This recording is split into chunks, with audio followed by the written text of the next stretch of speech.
Namaskar, ladies and gentlemen. On behalf of the Ministry of Housing and Urban Affairs, I, Ravi Prakash, Director Urban Transport, welcome you all to this virtual annual flagship event, the 14th Urban Mobility India Conference 2021. The theme of the conference this year is Mobility for All, which focuses on providing equitable access and promoting inclusive urban transportation. I welcome everyone to the inaugural session presided over by Honorable Union Minister, Ministry of Housing and Urban Affairs, and Petroleum and Natural Gas, Shri Hardeep Singh Puri ji, in the distinguished presence of Dr. Claudia Warning, Director General, German Ministry of Economic Cooperation and Development, BMZ, with Mr. Daniel Moser, Head Transformative Urban Mobility Initiative, TUMI, Germany, as our keynote speaker, and under the guidance of respected Secretary Sir, Ministry of Housing and Urban Affairs, Shri Durga Shankar Mishra ji. To begin with, I now request Secretary Sir to open the dialogue with his views and address his distinguished gathering. Sir. Respected Minister of Housing and Urban Affairs, Dr. Claudia Warning, Director General of the German Federal Ministry of Economic Cooperation and Development, BMZ, Mr. Daniel Ernesto Moser, Head of the Transformative Urban Mobility Initiative, TUMI, Germany, colleagues in the ministry here, the delegates who have joined from different parts of the country, the secretaries, municipal commissioners, and those who have joined from different parts of the world. A very warm welcome to all of you on the launch of the 14th Urban Mobility and India Conference. The last edition of this was held in digital mode because there were the COVID-19 challenges were there. The challenges continues to be there, and that is why, with the direction of the Honorable Minister, we decided to hold this 14th again on a digital mode, and we hope that the world will be different when we go for the 15th Urban Mobility India Conference, and we will hold it, for which the announcement will be made by the Honorable Minister in the evening today, where we are going to hold the 15th conference. That should be in physical. The theme of today's conference is Mobility for All. This goes in line with our Honorable Prime Minister's vision of bringing ease in living for every citizen. It's the inclusive development of the cities. With very rapid urbanization, our cities are growing, and apart from the various other infrastructure, one of the most important things which requires to bring ease in living of the citizens is the urban transport. And rightly so, today's theme is we are going to spend the whole next 6-8 hours on this theme. The national and the international experts, the practitioners who have really done work on the ground, from the state governments, from the Government of India, from the city governments, and from the various other private sector, they are going to work on this and come out with various things which can improve the transport for all.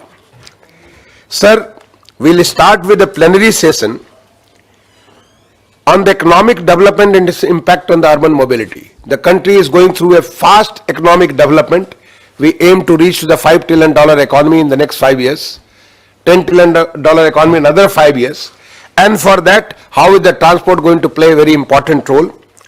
That's a subject for the first plenary session. Then we go for the 5 breakout sessions where we focus on the statutory interventions which are required, the best practices within the country and outside the country, the sustainable and the green mobility, innovations in the urban transport, and the resilient transport. We end with a plenary session again with Azadi at 75. We are celebrating the 75th year of Indian independence, and mobility for all. What we are doing, we are going to conclude that validity session on this subject.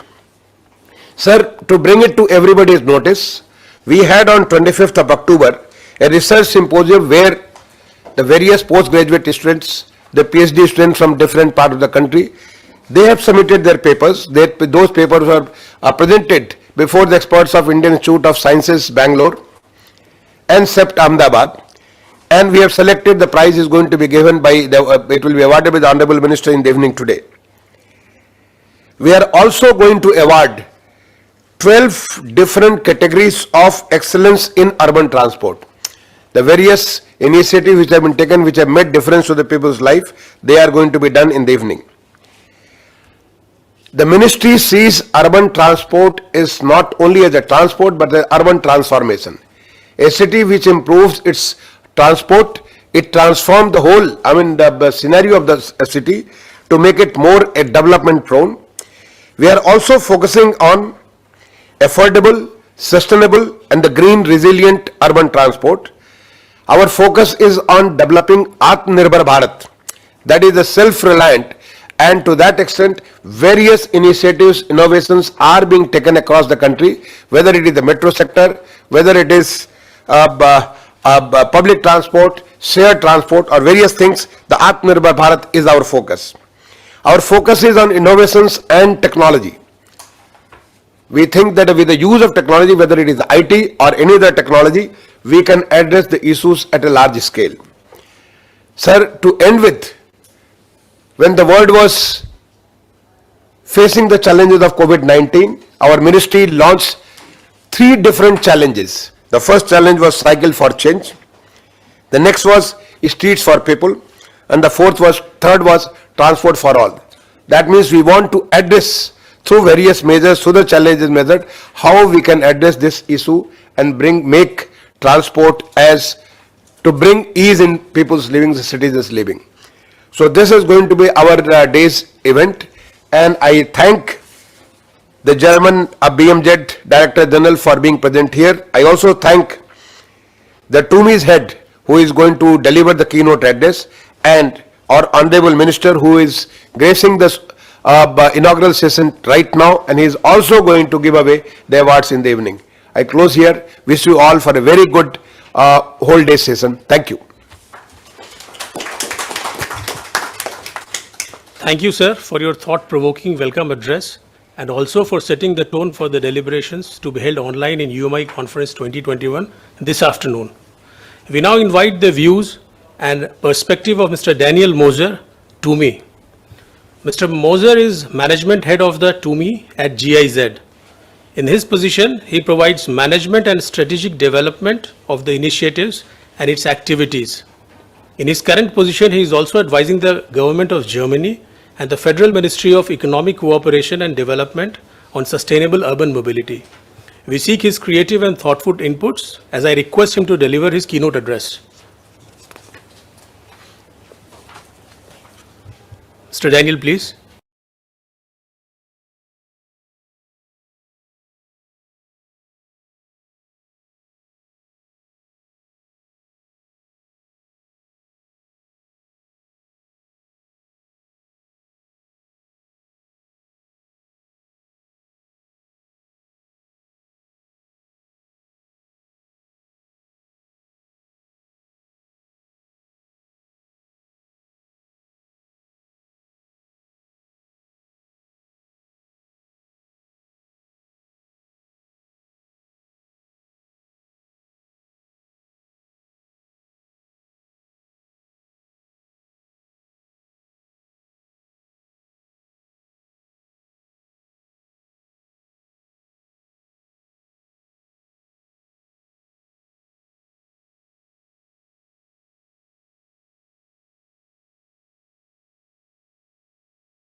The presentation on your side, and you can see me in video if you want.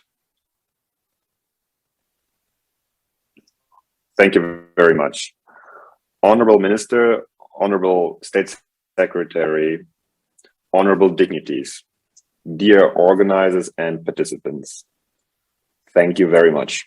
My name is Daniel Moser, and I'm honored to hold this keynote address at the Urban Mobility India conference with the theme Mobility for All.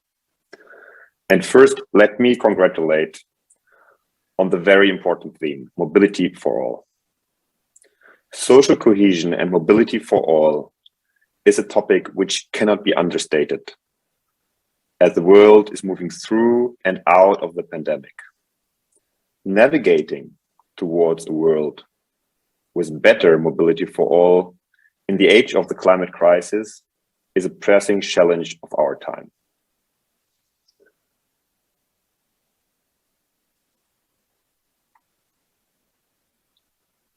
As part of our strategies, we can think of transportation primarily in its function to provide access. Access to food, access to jobs, access to education, goods and services, access to social interaction.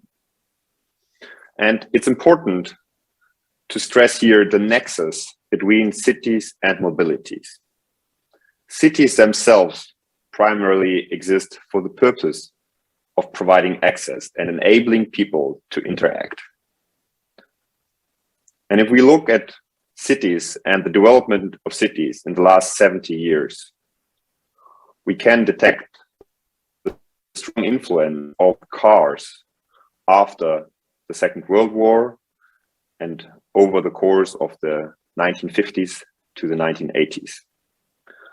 Cars strongly affect the development of cities globally, and you can see this on the picture of the highway above, how the highway is pushing the city to the fringes and it's becoming a centerpiece of the city himself. So the provision of access is monopolized, distances increase.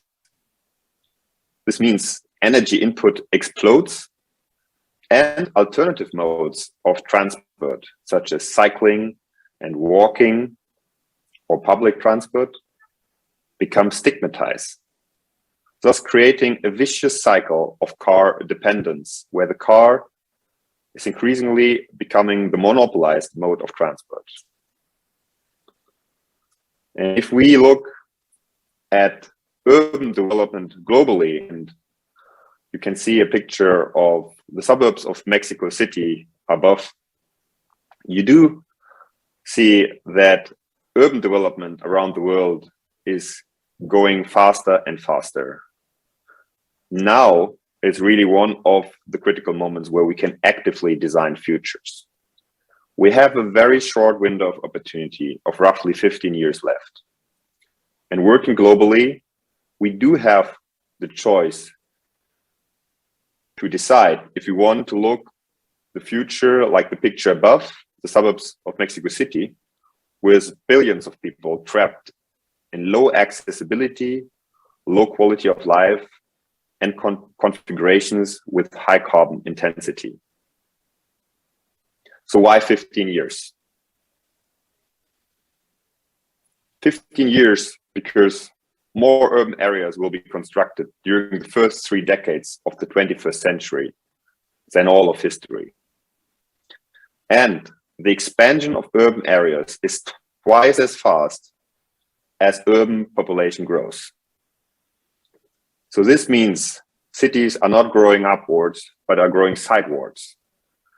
And this leads to the destruction of bioreserves, of forests and agricultural land, and obviously also to all the other things mentioned before, to the monopolization of a very few transport modes, namely the car, and to the marginalization of other transport modes, and to situations of access to goods, services, and to interaction with people.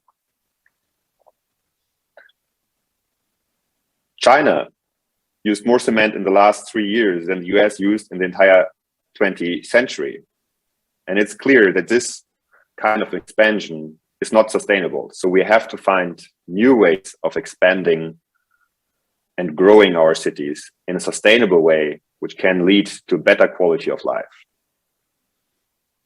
So if the transport infrastructure, as explained above, lends itself to the form of the city, then by designing transport in the right way, we can design cities in better ways. And this means we do have also an opportunity through the lens of mobility to design the cities of the 21st century. So if we look at urban transportation really is the make and break of the global climate agenda. It's 23% of global carbon emissions. It's 61% of global oil demand. And if we are going ahead with a business as usual scenario, we are going to see a doubling of emissions till 2050. We do see more than 10 billion trips per day, and the urban share of these trips is rapidly increasing. So transport plays a particular role as part of our actions to tackle global climate change. The dynamics of carbon emission growth related to transport can be stressed by looking at the European 27 nations group that is highly urbanized, typically in the region of 60 to 80%, and where we have seen over the last 20 years significant efforts to reduce carbon emissions, with some successes, as you can see on the chart on the right, in the fields of energy, households, industry, but no progress at all in the transport sector. So transport really is the make and break of the global climate agenda. As we're moving to urbanization, we can see also a great urban mobility opportunity. If we look at cities, as we've looked at them already in the last minutes, we can see that cities are a great creator of wealth. Just a relatively small number of 150 of the largest metropolitan economies accounting for 14% of the global population, generate 41% of global GDP.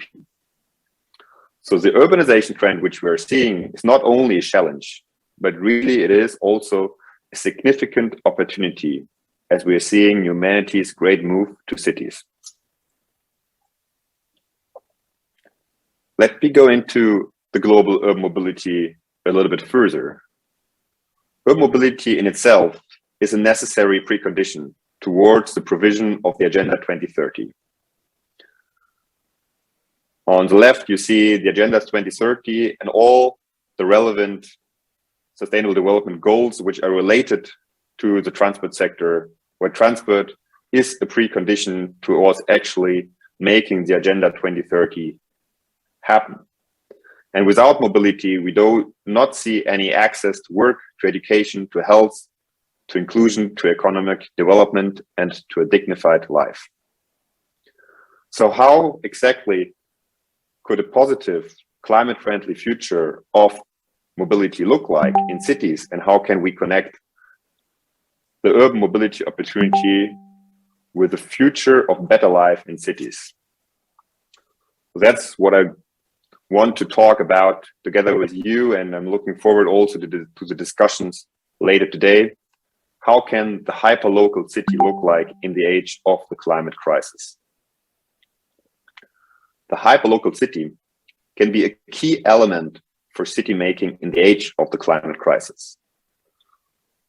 So before diving into the hyperlocal city, let me share with you a couple of principles. What is the hyperlocal city? So hyperlocal city is a city in which all residents can meet all their needs within a 15-minute walk or a bicycle ride from their homes. It's a city in which hyper proximity prioritizes multimodal transportation and pedestrians rather than cars. And every area in this city is not a single purpose area, but an area which serves multiple purposes. The hyperlocal city centers on the integration of land use and transport planning, and it's most successful if it's implemented as part of a citywide city-led strategy that strongly engages with local people.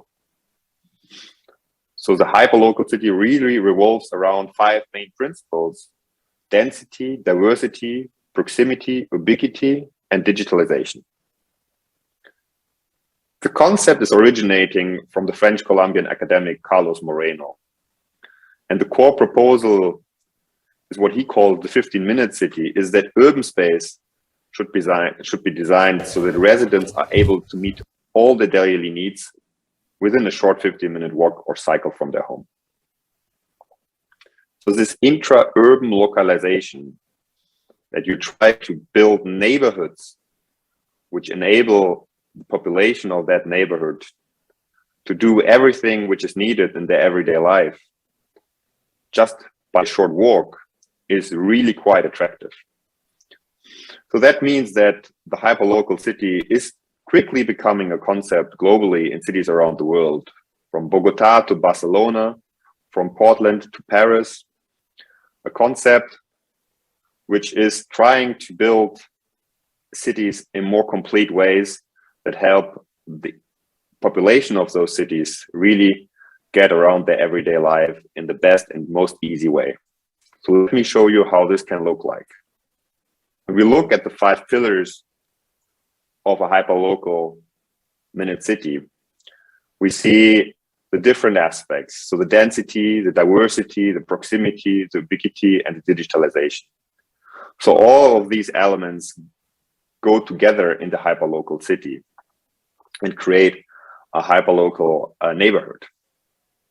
So the density refers to the number of people per square kilometer, the diversity towards the mixed use of the neighborhood, the healthy mix between residential, commercial, entertainment, culture, and people. The proximity towards the little time people spend to travel and the time people actually do have at their destinations.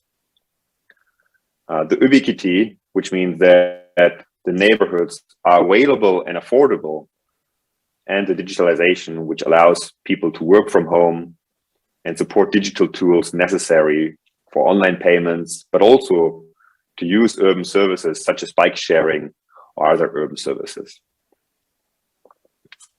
If we dive a little bit deeper in the features of a hyperlocal neighborhood, we do see quite a set of features that define a neighborhood. And this is really a nearly complete list of features in the hyperlocal neighborhood. You see the school, the lifelong learning opportunities, you see the shopping opportunities, but you do also see the local playgrounds and parks, the green streets and spaces, the community gardens, sports and recreation facilities, safety and safe streets, as well as spaces, affordable housing options, the ability to age, because everything is accessible also for people that have difficulties walking, the diversity in housing, so there's something for the different needs of the population, and the walkability, the safe cycling networks, the public transport availability, the connectedness with other parts of a city as well as the region, and obviously also the local employment opportunities. A hyperlocal neighborhood is based on a strong economy where jobs are present in the neighborhood, not only residential, but also jobs. So there are quite some examples, and I want to quickly show you a couple of examples that explain in the best way how this approach can look like. The hyperlocal and hyperproximity was a key pillar of the re-election campaign of Mayor of Paris, Anne Hidalgo, in 2020. So the approach designed by the Mayor of Paris is aimed to cut air pollution and to cut hours lost to commuting, and by this improving the quality of life of people in Paris and to help the city to achieve its plan to become carbon neutral by 2050. Paris already has, and I'm sure many of you have seen this over the last year and the last years, massively scaled up construction of protected pedestrian and cycleways, and aims to turn the city into a myriad of neighborhoods where you can find everything you need within a 15-minute walk or cycle from home. Mayor Hidalgo's People First plans include installing a cycle path on every street and on every bridge in Paris. And this is enabled in part by taking away on-street parking spaces to other uses, such as cycle lanes, but also increasing office space and co-working hubs in neighborhoods that lack them, expanding the uses of infrastructure and buildings outside of standard hours, and encouraging people to use their local shops and also create small parks and school playgrounds that would be open to local people outside of the school hours to combat the city's lack of public green space. One of the most distinctive features of the 15-minute neighborhood in Paris is the transformation of its streets from places for traffic and cars to pass through, which you see on the picture above, towards places to be, where city life happens and everyday destinations to work, learn, and play are just outside of the door and just a doorstep away really from everybody's home. The advantage of doing so is creating nicer neighborhoods with less noise, less air pollution, and a comfortable microclimate supported by trees and green spaces. So you can see that the 15-minute city, which is being put into reality in Paris, really also is a huge effort in beautification and making the city more beautiful for its residents. I've already talked about the transportation in the 15-minute city. And to make it more clear, I want to show you the reverse traffic pyramid. So in the 15-minute city, you can see that the traffic pyramid is turned upside down. So walking and running are the key elements, as well as cycling in the 15-minute city. Then you have public transportation, which connects the different parts of the cities. You do have taxis and other modes of transports, which help to cater to more special needs. And then there's car sharing cars, which enables us to use the car in a moment when it's needed. And obviously there's also the possibility to own a car and to take a car if the car ownership is needed. Flying is really not an option in cities, but it's, I think, you can put it here for the sake of completeness, but really the 15-minute city or the hyperlocal city is based on walking and cycling. Let me show you another example of where this has been done, Barcelona. Barcelona has a system called Superblocks. You know Barcelona, and you see, when you look at it from above, the city is divided into a system of grids. And this system of grids is consisting of blocks. One of them you can see on the picture of 400 by 400 meters. And these blocks are then used, and the availability and quality of public space for leisure and community activities is improved. Already other cities around the world, such as Madrid, for example, have announced plans to adopt the approach of Barcelona in transitioning its city towards a city of hyperlocal neighborhoods to support the city's revival for after the pandemic. If you look at the Superblocks, you see a very distinct system. So 9 blocks are being taken, and these blocks create one Superblock. That's what you see on the right of this picture. And in this Superblock, traffic is greatly reduced.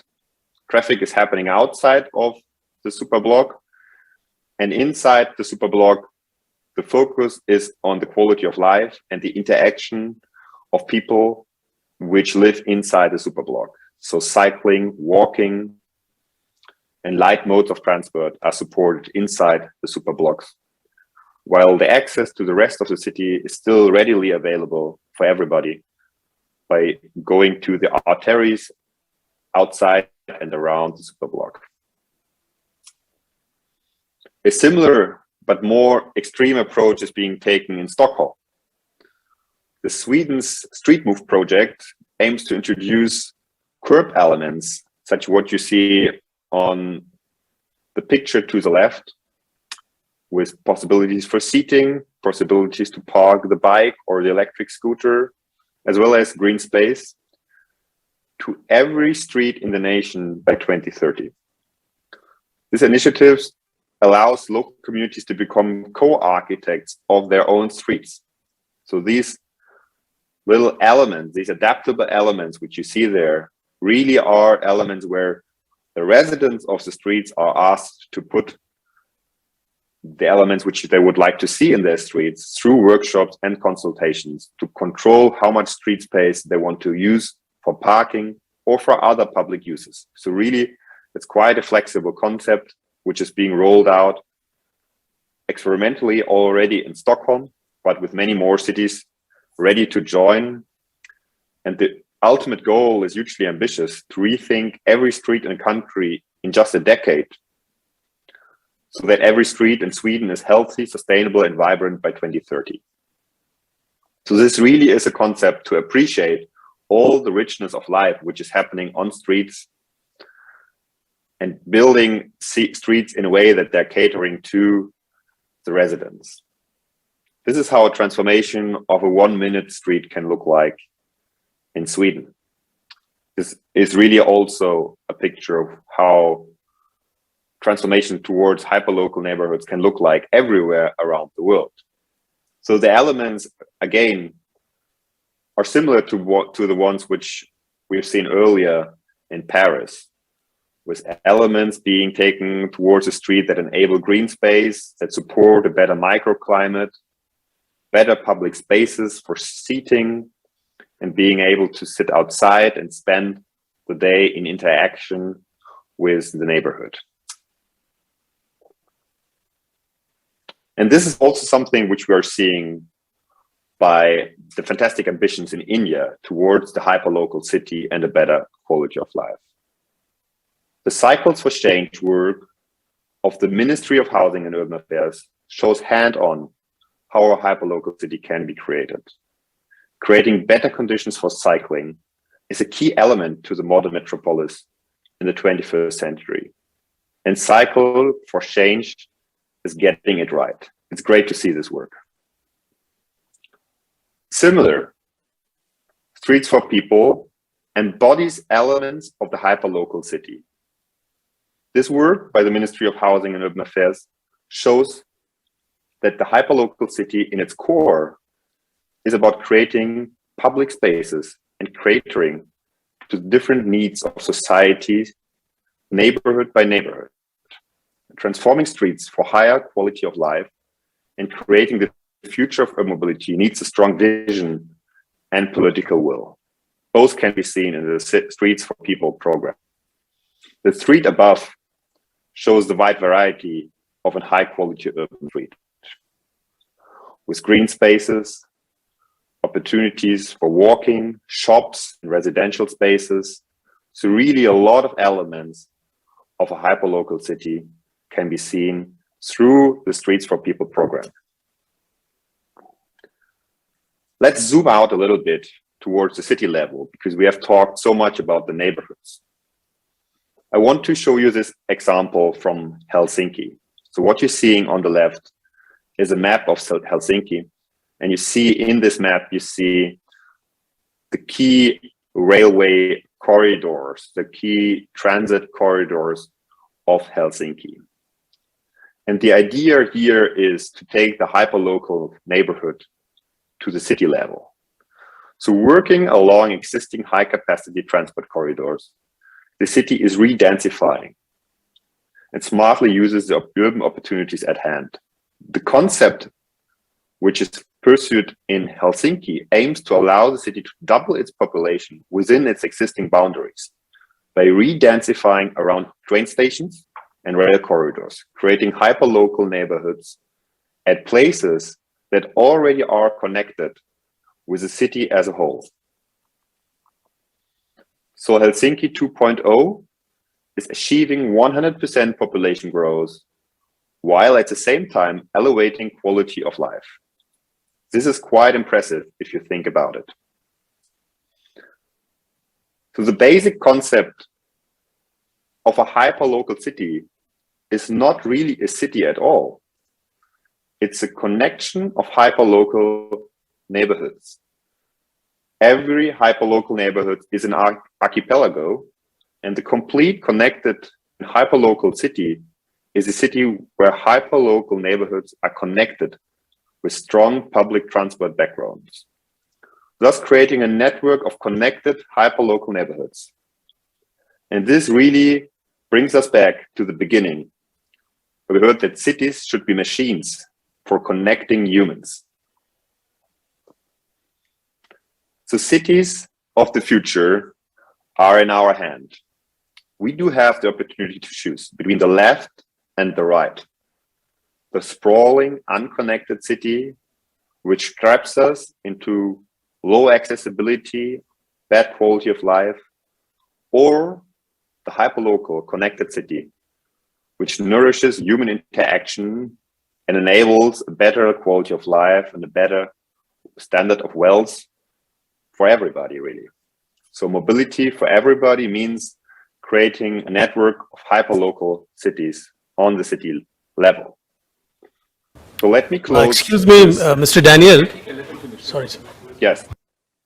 Let me close this by bringing back the key opportunities that are there to design the future of our cities, and look at these four elements again.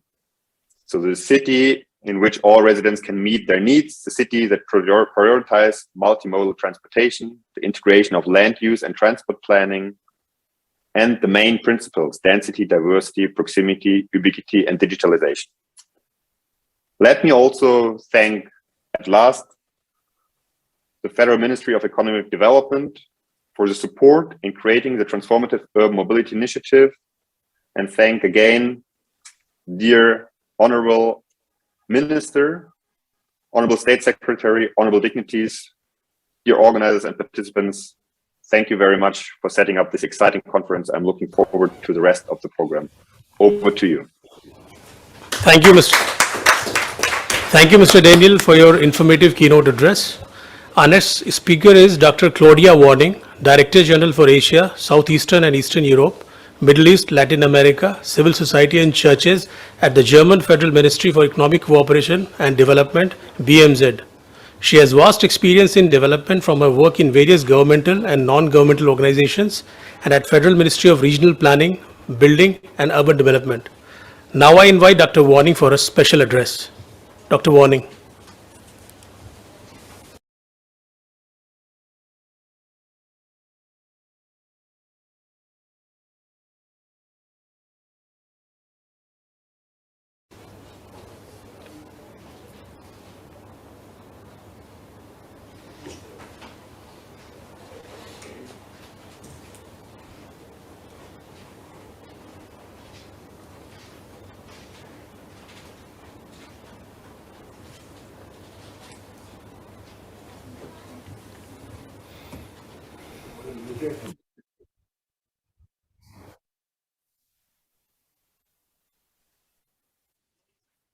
Do you hear me now?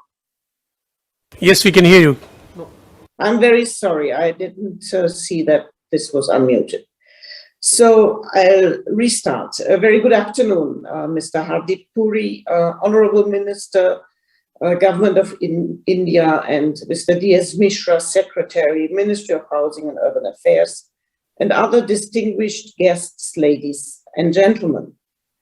It is an honor for me to address such a vast gathering of participants who are and will be working in the urban transport field for enhancing the quality of life across India and other parts of the world. And let me especially thank Mr. Moser, who set the tone of this gathering today. On behalf of the government of Germany, I would like to express that we are very pleased to contribute to the sustainable urban mobility sector of India and to rely on such strong collaboration with many partners, even in the challenging times of COVID-19. The Indo-German Green Urban Mobility Partnership, launched in 2019, is a significant milestone towards achieving cleaner and green environment while moving people and not vehicles. Both in Germany and India, we are at the beginning of a mobility revolution. And there are many things we can learn from each other. In the Green Urban Mobility Partnership, we have the space for dialogue, instruments for cooperation, and the relevant financing at our disposal. Until 2023, we envisage commitments of 1 billion euros for green urban mobility projects. But the Indo-German cooperation on sustainable urban mobility goes way beyond this euro 1 billion commitment of 2019. With the Nagpur Metro already operational and ongoing implementation of the Mumbai Metro, we are progressing towards a greener and innovative future, linking big infrastructure with intelligent planning and integration of mobility systems. With the introduction of the electric hybrid ferries as part of the integrated Kochi Water Metro and the electric buses in the state of Tamil Nadu, under the Bus System Modernization Program, India is striving towards low-emission cities. And we are more than happy to support and also learn from innovation in mobility systems at scale for replication in other parts of the world, including Germany. The government of India, in its annual budget 2021-22, has announced the bus financing program to the tune of 18,000 crore rupees, or 2 billion euros approximately. This is a very necessary effort, as it is essential to move from individual to mass public transport in not just metropolitan cities, but also Tier 2 and Tier 3 cities. The Indo-German Green Urban Mobility Partnership will further strengthen these efforts with the launch of the Green Urban Mobility Challenge, inviting for inclusive and innovative green urban transport solutions. Cities and towns in India are strongly encouraged to join the Ministry of Housing and Urban Affairs in this endeavor. Besides large-scale investments, Germany has been supporting the Ministry of Housing and Urban Affairs at various levels through technical cooperation, e.g. the project Integrated Sustainable Urban Transport Systems for Smart Cities. Both the Indian and the German government aim here at improving the planning and implementation of sustainable urban transport in India, with a particular focus on the 3 smart cities of Bhubaneswar, Coimbatore, and Kochi, to promote sustainable low-carbon mobility planning, particularly public transport, non-motorized transport, and multimodal integration.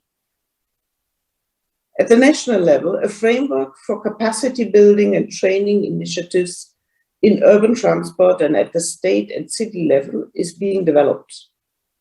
And we are pleased to share that so far, more than 7,000 people have already joined various training programs. Also, local authorities are supported to implement various campaigns to make people and institutions aware about the need of sustainable transportation. We have also started working on climate-friendly e-mobility with the Ministry of Heavy Industries as a partner. The main objective here is to improve the coupling of the energy and transport sectors and to increase renewable energy sourcing for climate-friendly e-mobility solutions. We are happy to contribute and deepen this technical cooperation, as we see in particular with the Ministry of Housing and Urban Affairs, an innovative and strong partner that strongly pushes the issue of access to mobility and sustainability, climate change solutions, and air quality. It is heartening to see that the Ministry of Housing and Urban Affairs is taking the lead in launching an array of projects focusing on digitalization to improve the infrastructure and digital delivery of public services. I'm looking forward to launch the toolkit Creating Framework for Mobility and Services in Indian Cities by you, Honorable Union Minister, and the Secretary of Ministry of Housing and Urban Affairs. Initiatives like these will act as guiding beacon to Indian cities to develop data-driven mobility solutions. It will also help in institutionalization, data-driven informed decision-making at the highest level. It is also fascinating to see that data-driven innovations in mobility are being promoted by the Ministry of Housing and Urban Affairs through the open challenges like the Smart Move. We are delighted to support such innovations to urban mobility. Ladies and gentlemen, just 3 days before the start of the climate conference in Glasgow, we will see and listen to many good examples today how mobility for all can be made sustainable, tackling the challenge of climate change and providing opportunities for green growth and good jobs. Let me sincerely thank the Ministry of Housing and Urban Affairs and many other Indian partners on the national and subnational level, from private sector and think tanks. You are pushing the sustainability aspects of urban mobility so strongly, and partners worldwide can learn from it. We are convinced that India can and must be part of global solutions, even though it has not contributed as much to the global problem of climate change as so-called developed nations. This is why, as Germany, we are offering a long-term and trustful cooperation on jointly achieving the Paris climate goals and the UN Sustainable Development Goals, bringing together climate and development in the best interest of India. Ladies and gentlemen, let me conclude with a very practical aspect of our joint work. After revealing the logo of our Green Urban Mobility Partnership at the last year's UMI, it is my pleasure to announce today the launch of the first edition of newsletter of partnership showing concrete examples of Indian and German collaboration. Honorable Minister, dear Secretary and distinguished guests, I'm looking forward to your contributions and today's deliberations. Thank you so much for your attention and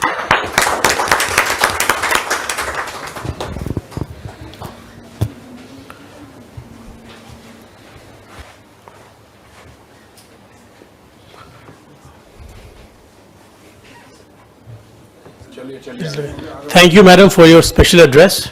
We now have a couple of publications that are to be released. May I now request Honorable Union Minister, Ministry of Housing and Urban Affairs and Petroleum and Natural Gas, Shri Hardeep Singh Puri ji, to kindly release a film, India at 75 Mobility for All, which showcases the various initiatives taken by MoHUA to ensure the mobility needs for all.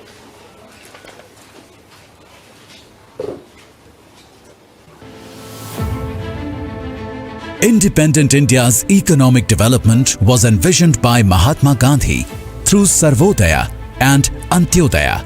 Following the view, Sustainable Development Goals do believes in equity and inclusivity, such that no one is left behind. Our motto is Sabka Saath, Sabka Vikas, Sabka Vishwas, meaning together everyone's growth with everyone's trust. Pursuing the vision of our Honorable Prime Minister Shri Narendra Modi, India's urban transportation is being treated as urban transformation at a colossal scale. Massive initiatives have been rolled out to ensure the mobility needs for all are met through sustainable, efficient and safe transport system enhanced with technology. Focusing on the marginalized section of the society, the public transport is being strengthened by making special provisions for women, children, elderly and specially abled, which creates positive impact on the economic growth and quality of life. Accessible and well-connected NMT facilities were created to promote healthy travel behavior. These efforts were empowered with the help of policies, reforms and regulations. The urban transport demand is being efficiently met through adoption of technology and integrated fare payments, which increases the acceptance and safety of commuters. Metro Neo, Metro Light, Hybrid and electric mobility is being inducted as new public transport mobility paradigm for the growth of cities, along with enhanced regional connectivity through rapid rail transit system. Indigenization and standardization for large infrastructure projects is promoted under Make in India mission. यहां से शुरू होकर अगले 25 वर्ष की यात्रा, जब हम आजादी के शताब्दी मनाएंगे, नए भारत के सृजन का ये अमृत काल है. Reflecting upon the words of our Honorable Prime Minister, India, standing at 75th celebration of Azadi Ka Amrit Mahotsav, looks towards an inclusive future by 2047. The prospect needs to be driven by economic, environmental and social advancement in a manner that benefit both today and future generations.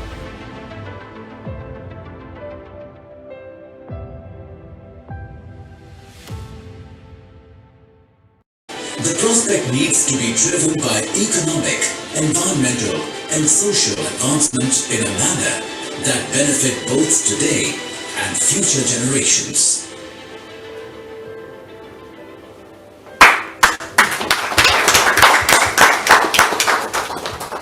Sir, I now request you to kindly release the toolkit on mobility as a service, MAS, which is a web-based platform and will act as an open source knowledge resource.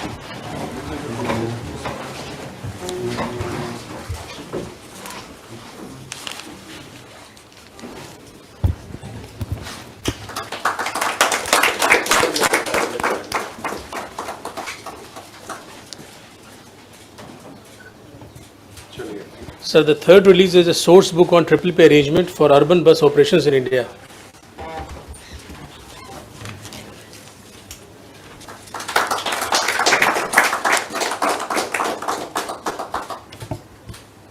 Next, there is a compendium of smart sustainable urban transport and Gump newsletter to be released.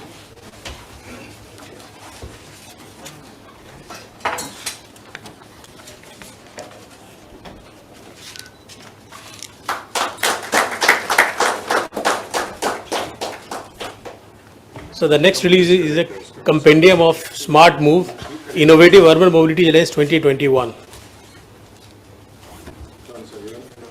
Smart Move, Innovative Urban Mobility Challenge.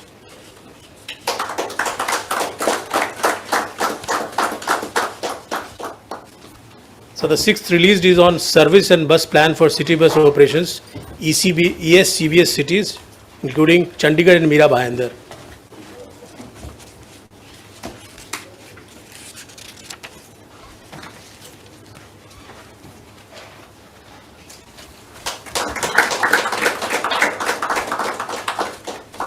And finally, a release on non-motorized transport campaign logo on India's cycling and active street capital developed by Kochi city to promote green and healthy mobility.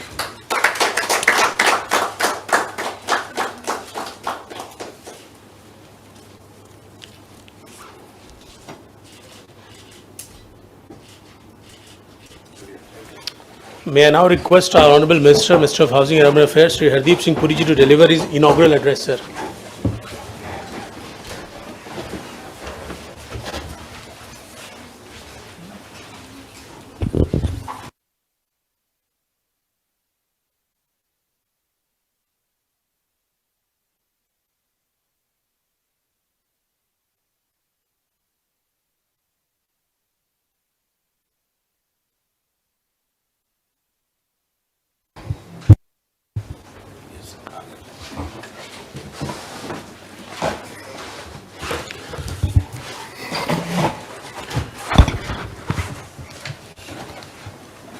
Mr. Daniel Ernesto Moza, Dr. Claudia Warning, colleagues, distinguished guests from India and Germany, and all other who are virtually joined with us. Ladies and gentlemen, I would like to welcome all of you to this virtual edition of the 14th Urban Mobility Conference in Expo 2021. The urban population globally in 2020 accounted for 56% of the total global population. This is up from 30% in 1950 and is expected to increase to 60% by 2030. Out of this, almost 90% of the increase is anticipated to be in Asia and Africa. This accelerated urbanization is the driving force behind the need for increased transportation of people and goods, which is responsible in turn for more than 30% of the world's energy consumption. This only serves to reiterate that sustainable mobility and universal access is crucial for achieving the 2030 Agenda for Sustainable Development Goals. India will be in the forefront of sustainability in urban transportation. The National Urban Transport Policy of 2006 emphasized the movement of people rather than vehicles. Following that vision document and policy statements related to urban transportations are being formulated. India's prominent role in the formulation of the SDGs asserts her prominence to the successful achievement of these goals. The discussion on urban mobility in India stands transformed for two reasons. First, technology has enabled real-time analysis of transport and traffic patterns that was previously not possible.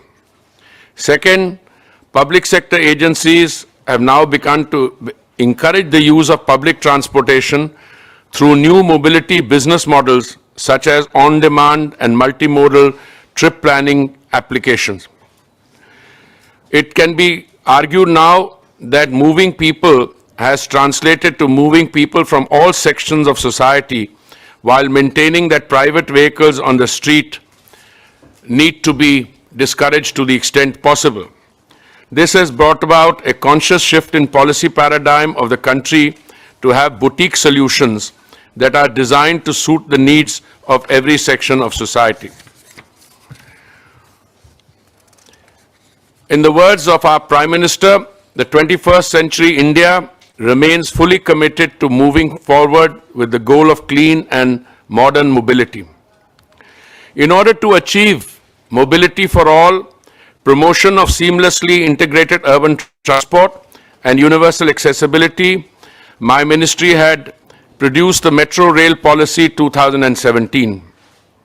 This policy stresses the induction of mass transit mediums, which has not only provided a truly reliable and accessible transit medium for the vulnerable sections, but also mandates ensuring a more compact and walkable development pattern for users. With about 733 kilometers of operational network in 18 cities and another 1,046 in the pipeline in 27 cities, the ministry endeavors to connect 50 cities and towns by 2024 with metro network. This includes other rail-based systems such as Metro Light and Metro Neo, which are tailor-made to serve the aspirations of Tier 2 and Tier 3 Indian cities. It is the view of my ministry that high capital investment should not deter the vision of smaller towns and cities to have a modern yet affordable public transport system for all.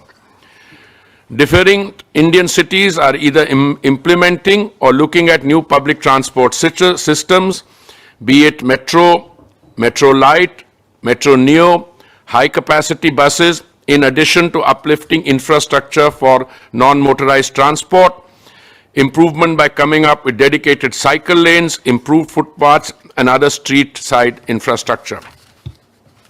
The aim is to introduce high-quality footpaths, segregated cycle tracks, safe pedestrian crossing, and regulated on-streets parking, basically improving accessibility for citizens regardless of age, gender, and physical ability.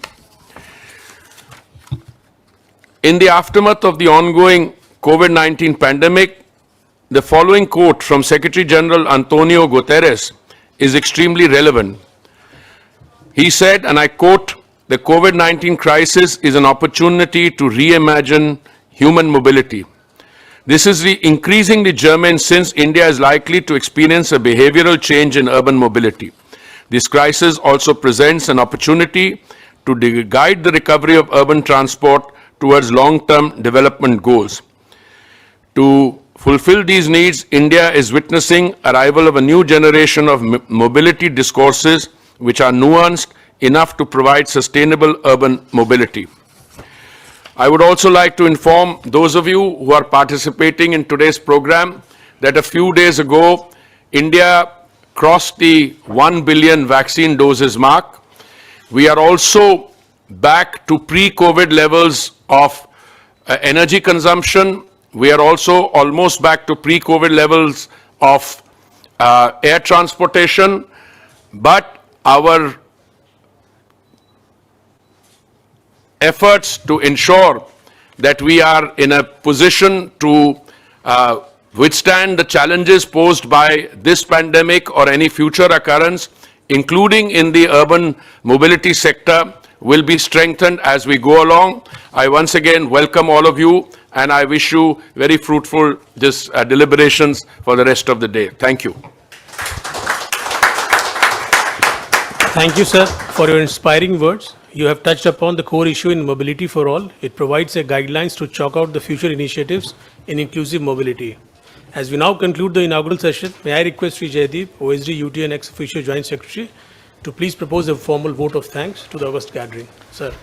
It's my privilege to propose a vote of thanks on behalf of Ministry of Housing and Urban Affairs at the inaugural session of the 14th Urban Mobility India Conference. We are extremely thankful to Shri Hardeep Singh Puri ji, Honorable Minister, Housing and Urban Affairs and Petroleum and Natural Gas, for his gracious presence and sparing time from his extremely busy schedule to deliver the inaugural address. Our special thanks are due to Dr. Claudia Warning, Director General, German Federal Ministry for Economic Cooperation and Development, BMZ. We are extremely grateful to Mr. Daniel Ernesto Moser, Head Transformative Urban Mobility Initiative Germany, for delivering the keynote address and enlightening the August gathering with his rich experience. We are thankful to Secretary, Ministry of Housing and Urban Affairs, Shri Durga Shankar Mishra Sir, for his welcome address and for his continued guidance and support at all stages in organizing mega event. We are thankful to all the chairpersons, speakers and moderators for participating in this event. We are also grateful to all the senior officers participating from the central ministries, state government and union territories. We look forward to them in taking forward the policies for improvement of urban transport in the country. With these few words, I welcome you all once again to this 14th Urban Mobility India Conference, which is on the theme Mobility for All. I am confident that this year's conference shall be enriching and fruitful for all the participants. Thank you.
Good afternoon, ladies and gentlemen.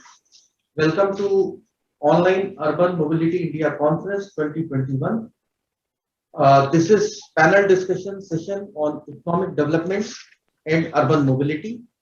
The session is chaired by and moderated by Shri Durga Shankar Mishra, Secretary, Ministry of Housing and Urban Affairs, Government of India, followed by panel discussion. I will just touch upon brief profile of Shri D.S. Mishra sir. Shri D.S. Mishra belongs to 1984 of Indian Administrative Service from Uttar Pradesh cadre. He has held various assignments in union and state governments covering revenue, administration, internal security, vigilance, civil aviation, tourism, sports, agriculture, taxation, medical and health, mining and urban development. He has taken keen interest in promoting good governance and has published various papers on the subject related to governance, public administration and development administration in national, international journals and books. He had been visiting faculty in University of Guelph, Canada. He is fond of trekking, sports and tourism. Now I will hand over this. With this word, I will hand over the platform to Chairman sir for conducting the session. Sir. Very good afternoon to everybody. I welcome the keynote address to be given by Dr. O.P. Agrawal. He is the head of World Resource Institute in India. Very warm welcome to you, sir. I also welcome Sri Ashish Kundra, who is the Principal Secretary and the Commissioner of Transport in the Government of NCT of Delhi. Mr. Takio Konisi, who is the Country Director of Asian Development Bank. Mr. Vinay Kumar Singh, who is the Managing Director of the National NCRTC. Professor Sevaram, who is from the School of Planning and Architecture, Delhi. And Mr. Yes Crozet, the leading French economist from the Institute of Political Science, Lyon University. The subject which we are going to discuss in this panel discussion today is economic development and urban mobility. Definitely, as the countries are urbanizing, we have already crossed the world over more than 50% of the population living in the urban area. India, this urbanization is moving at a very rapid pace. We are projected to cross the mark of 50% by 2051. And not only that, the size of the cities are growing. We have got large number of cities with a million plus, and that number is going to grow from 53 to 83 in next 10 years. With this kind of a thing, transport posing a major challenge to the urban living, we need to focus on what is to be done so that people have access to school, access to the markets, access to the medical facilities, health facilities, access to the business places, or whatever they want to, they have to have access. So how is this economic development and transport are going to get together?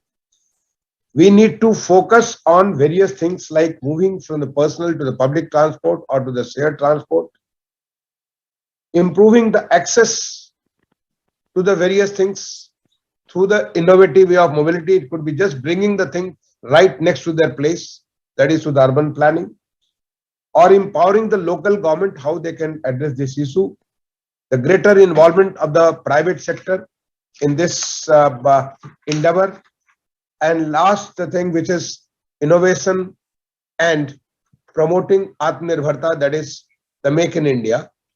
We can be more dependent on our own resources. Under this background, I'll request Professor O.P. Agrawal, Dr. O.P. Agrawal, not professor, but Dr. O.P. Agrawal. Sorry, sir, for I think you are a professor. I mean, I've heard you at various forums as a professor, so it was a word which came automatically. So I request Dr. O.P. Agrawal to give a keynote address which will open up the discussion today, which I'll close at the end, how things develop today, that how urban mobility has become a very important, a very significant issue to be addressed innovatively in time to come, so that it keeps pace with economic development and brings ease in the people's living. So I hand over to Dr. O.P. Agrawal, please. Thank you. Thank you very much, Mr. Mishra. Thank you for your very kind words. I'm neither a professor nor a doctor. I'm learning from everybody. And every time I meet you, there's something new I always pick up. So we're all learning together. But what I want to do is, my role in this was to really just make a background presentation with an audience like this, with a panel like this. I don't want to make suggestions on what should be done, but I will just make a background presentation on what the problem is and pose a few questions at the end, just so that the discussions in the panel can be focused. Just to retain that focus in that panel, highlight the linkage between economic development and urban mobility. And at the end of it, if you feel appropriate, I can come back with some of my own thoughts. But I'll just make a very quick presentation on what the challenge before us right now is. So let me just, is my screen visible? Is this full screen visible? Yes, very much. Okay. So essentially, urban mobility and economic development have a very close linkage. Why this linkage? Good urban mobility improves access to jobs, education, healthcare, and recreation, as you mentioned in your opening remarks. So good urban mobility improves access. It also means that poor urban mobility can constrain economic growth and social well-being. So urban mobility, in many ways, I have referred to as the circulatory system in the human body. As long as blood is flowing smoothly, we are alive, we are aware, we are active. But if blood flow gets constrained, we all know what happens to us. Think of the same thing as urban mobility. It's like the circulatory system in the human body. Now, economic growth will lead to greater urbanization and higher incomes. Now, this means that there is possibility of increased personal motor vehicle use, which can worsen urban mobility. This is really the linkage between the two. One can constrain the other. If the other grows, it can constrain urban mobility. So this is where the linkage really comes. Now, we've seen examples of this in our country. As we had economic growth, this is the pace at which personal motor vehicles, or rather motorization in the country, grew.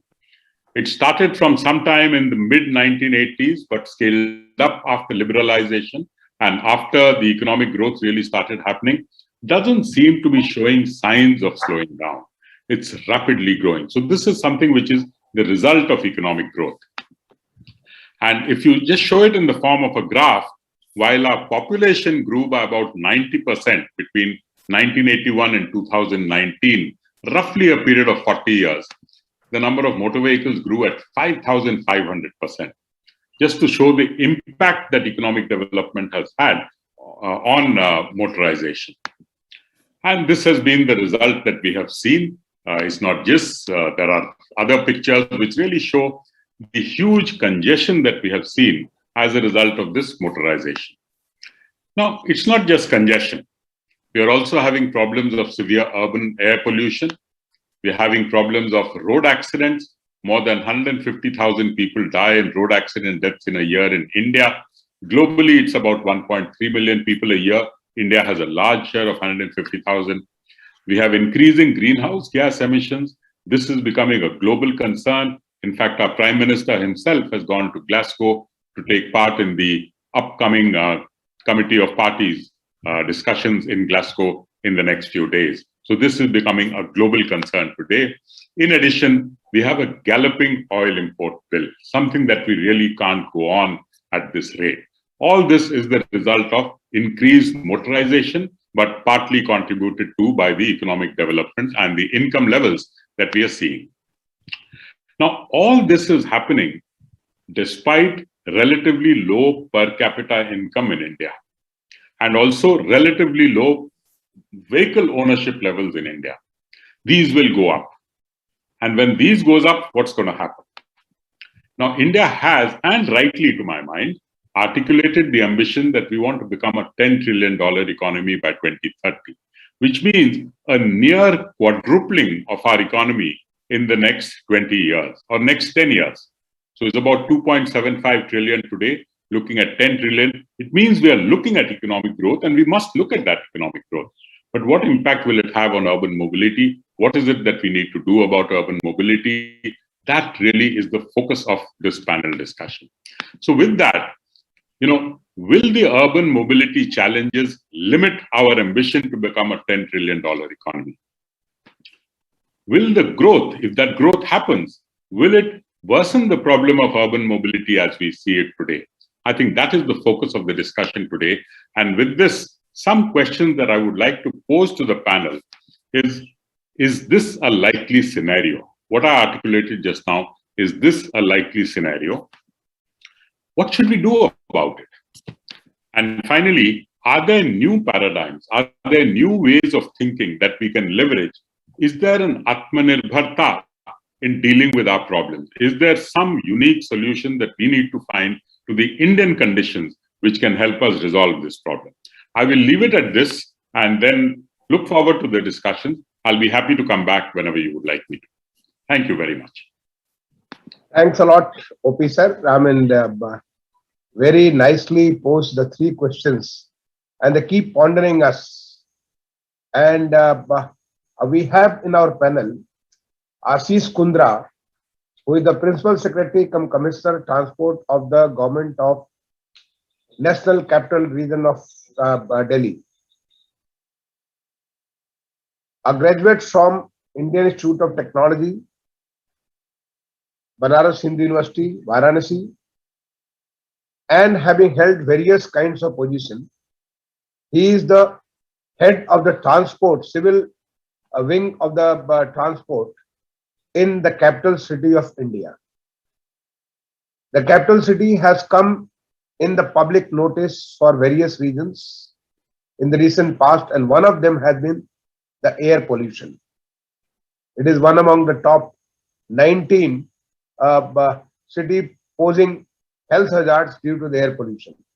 And transport is one which contributes heavily on this. We have had this ministry has come out with a report, and Dr. OP was part of it. The various other experts have come out with how to address the issue of congestion in the city of Delhi. That's a very, very important question. And Ashish is into the thick of it. I look forward to his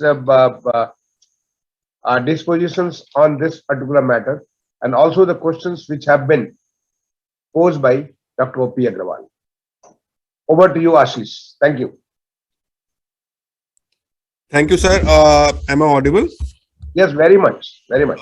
Thank you, sir. So I think I will start off with the issues which you have raised about pollution in Delhi, which is very germane to today's discussion, and the contribution of vehicular pollution in the overall pollution framework in Delhi. And of course, everybody is aware that in the last decade or so, considerable measures have been taken on switching to CNG, cleaner fuels, both in public transport and private mobility. But the next step now, sir, which we have kind of we are now taking a leap of faith in terms of public transport to switch to electric mobility. And we have just prepared a blueprint of kind of going in for a procurement of nearly 4,000 electric buses for public transport in Delhi, which will perhaps be the biggest procurement in the country, and I presume globally as well, one of the largest such procurements. So that is one aspect, sir. The second is that in terms of enabling the fleet aggregators now, which are a big player in shared mobility space in Delhi and the NCR region, we have come out with some draft guidelines for companies like Uber, Ola, and all these companies which are into shared mobility, as well as companies which are engaged in last mile delivery of services and goods, to kind of create a carrot and stick framework which in a way nudges them towards electric mobility as well. So there is a twin approach on of the Delhi government, both on public transport and on shared mobility. In terms of encouraging private citizens to make that switch, of course, we have a very ambitious Delhi electric vehicle policy, which has kind of given mandates of the framework in which people, and they have demand incentives for cars and for two-wheelers and three-wheelers to make that switch. In fact, I'm very happy to share and to see the last quarter results of sales of four-wheelers, and more than 6.8% of the new four-wheelers sold in Delhi were electric, which is a very interesting number, because earlier we were kind of hovering less than 1%. So it's a very encouraging sign that people are taking to electric mobility. And as the problem of electric charging infrastructure also gets solved, I expect that in the next few months, there'll be a greater transition in that. And as far as auto rickshaws is concerned, similarly, we have recently issued permits, a notification for permits of 4,000 electric autos. And going ahead, we will be mandating that all auto rickshaws, which were earlier running on CNG, will now run on electric autos. So that is broadly the framework on the pollution and electric mobility frameworks, which I thought in my initial comments that I wanted to make at this juncture. Thanks a lot, Ashish. In fact, you dealt on various measures which government of Delhi has been taking. I mean, that constitutes whether it was the start of the CNG gas before the Commonwealth Games, or promoting electric mobility, promoting some public transport system. Just to add to that, the Delhi Metro Rail Corporation, which is one of the very important metro network across the globe in terms of the technology and in terms of their performance on all counts. So this has also contributed a great deal towards making the city much cleaner and greener. They have a strong network of 393 kilometers in Delhi and in and around Delhi. I mean, that's in the close by city. And for the first time in the country, a regional rapid transport is coming up. Delhi to Meerut has been sanctioned, 82 kilometers to be covered in just 55 minutes, with stoppages on 14 intermittent stations. So this is going to completely change the paradigm. I mean, Dr. O.P. mentioned about the paradigm change. This regional rapid transport is going to bring that kind of a paradigm change. Something what was done by the DMRC, but what has been missed out is to connect to the regional centers so that the economic growth takes place away from Delhi and people can come and meet here. They can live happily with a much cleaner environment, come in the morning, go back in the evening, just maybe a few minutes away from Delhi, city of Delhi. So, this NCRTC is also working strongly on connecting to northern side or the other sides like via Gurgaon to the SNB, to the Sonipat and Panipat. All these things are on the card and they are working on this. So they are going to contribute to this. So now let me call upon, we have got the Managing Director of NCRTC, Binay Kumar Singh, who is, who is a railway officer who is currently heading the National Capital Region Transport Corporation. He is a graduate from he's a graduate from Indian Institute of Technology, Delhi, postgraduate from Indian Institute of Technology, Delhi, and prior to that, he had done his graduation from Allahabad. So, to you, Binay, I want your perspective on making, a paradigm change in the urban transport and addressing the issue of economic growth, which is inevitable. When the country is going to grow, there is absolutely no question of country. There's not only it's an ambition, but it's a reality. The policies are all focused towards that. Over to you, Vinay. Thank you. Good afternoon, sir.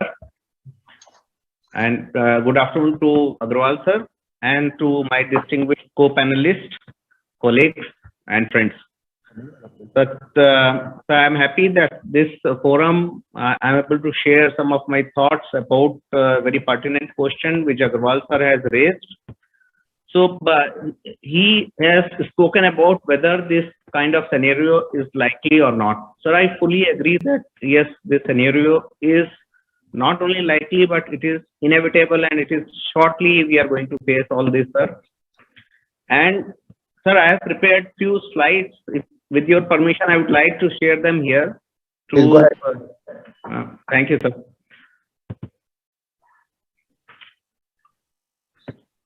Sir, see, I feel that the economy of the country is going to be driven by mega regions, sir.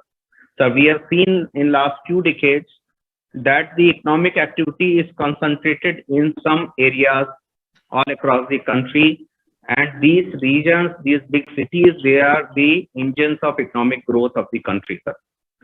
If we see a scenario, a projected scenario from 2018 to 2028 on the right hand side, the country, so there are 7-8 clusters, 7-8 regions where the economic activity is concentrated, sir. And if we see the distribution of affluent and elite households in these clusters, so it is significantly increasing in absolute numbers, in percentage terms, both, sir. So what is going to happen in these clusters, sir? There will be a lot of economic activity, hence the requirement of mobility in that. NCR is one of such reasons, sir. These clusters, as the economic activity will increase, the propensity to have private vehicles will also increase, because it is not only it has economic background, but it has a social background also. In India, if you have money, you would like to purchase a house and a car. So car is something which immediately comes in the mind, which is going to create a few problems in these urban centers. As we can see, the similar picture what Dr. Agrawal had also shown, sir, the roads are congested. We see, in spite of about 21% of the area of the Delhi city under the roads, still the roads are congested. In spite of making of large number of flyovers and all kind of facilities, the roads are congested. Sir, a recent report of EPCA, they had shown that about 40% increase is there in the vehicular pollution in last 1 decade, from 210 to 220. And the contribution of pollution of these vehicles in the pollution is of the same range, almost like 40-42%. Now, within Delhi, sir, if we see, the large number of vehicles are coming from outside Delhi. Almost like 40 to 50% of the vehicles which are moving on the road, which are plying on the road of Delhi, come from NCR, outside Delhi. And if we don't stop people through provision of public transport from NCR to Delhi, then this number is not going to reduce, rather it is going to increase. Sir, Delhi will be surpassing Tokyo in next 8 to 10 years in the population. So we have to prepare today, and not only the NCR, the other clusters in the countries about which I was just talking, we have to start working on those areas, on those regions also, to provide seamless connectivity. So we know that on national level, there is a Indian Railways, airlines, and now the high-speed rail is being constructed for longer distance travel. At city level, we have bus rapid transit, we have metro rails, we have city buses, we have auto rickshaws. And for last mile also, similarly, we have IPTs, we have rickshaw, feeder buses. But sir, at regional level, we don't have a system through which people can move seamlessly in an integrated manner from point to point. and there is no need to change the mode of transport at the city boundary or maybe in the state boundary or maybe in the next state. So digital rail system is very essential for mega regions. Sir, it has been seen across the world in last few decades that all metropolitan cities or metropolitan regions, they have gone for high-speed regional rail systems. Only then they could control the horizontal sprawl of urban centers. And we have these proven stories, proven cases among us. We know that it has successfully controlled the horizontal sprawl. So one particular case I would like to mention here, this is regarding Paris.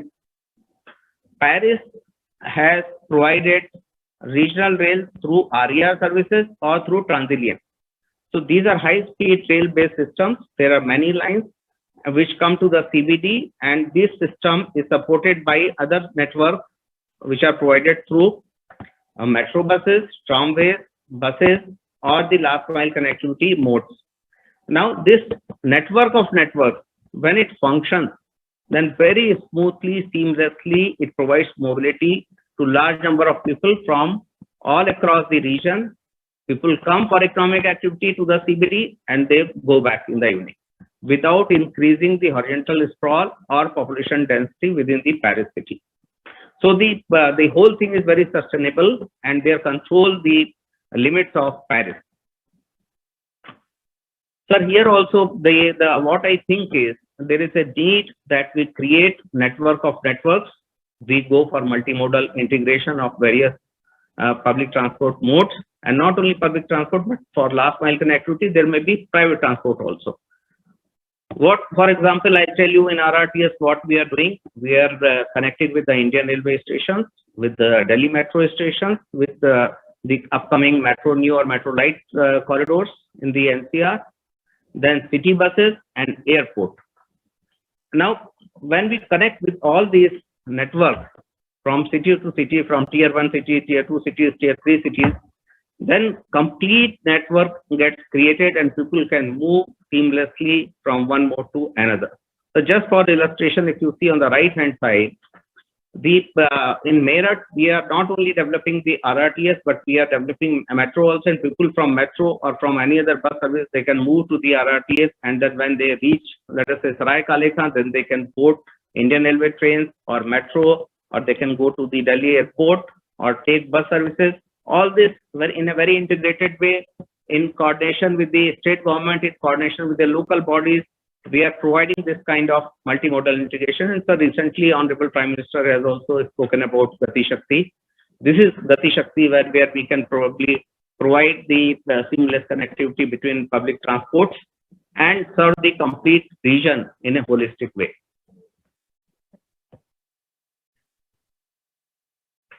For doing all this, we will need the support of the private sector also. And we are doing it without going into the details of what we are doing.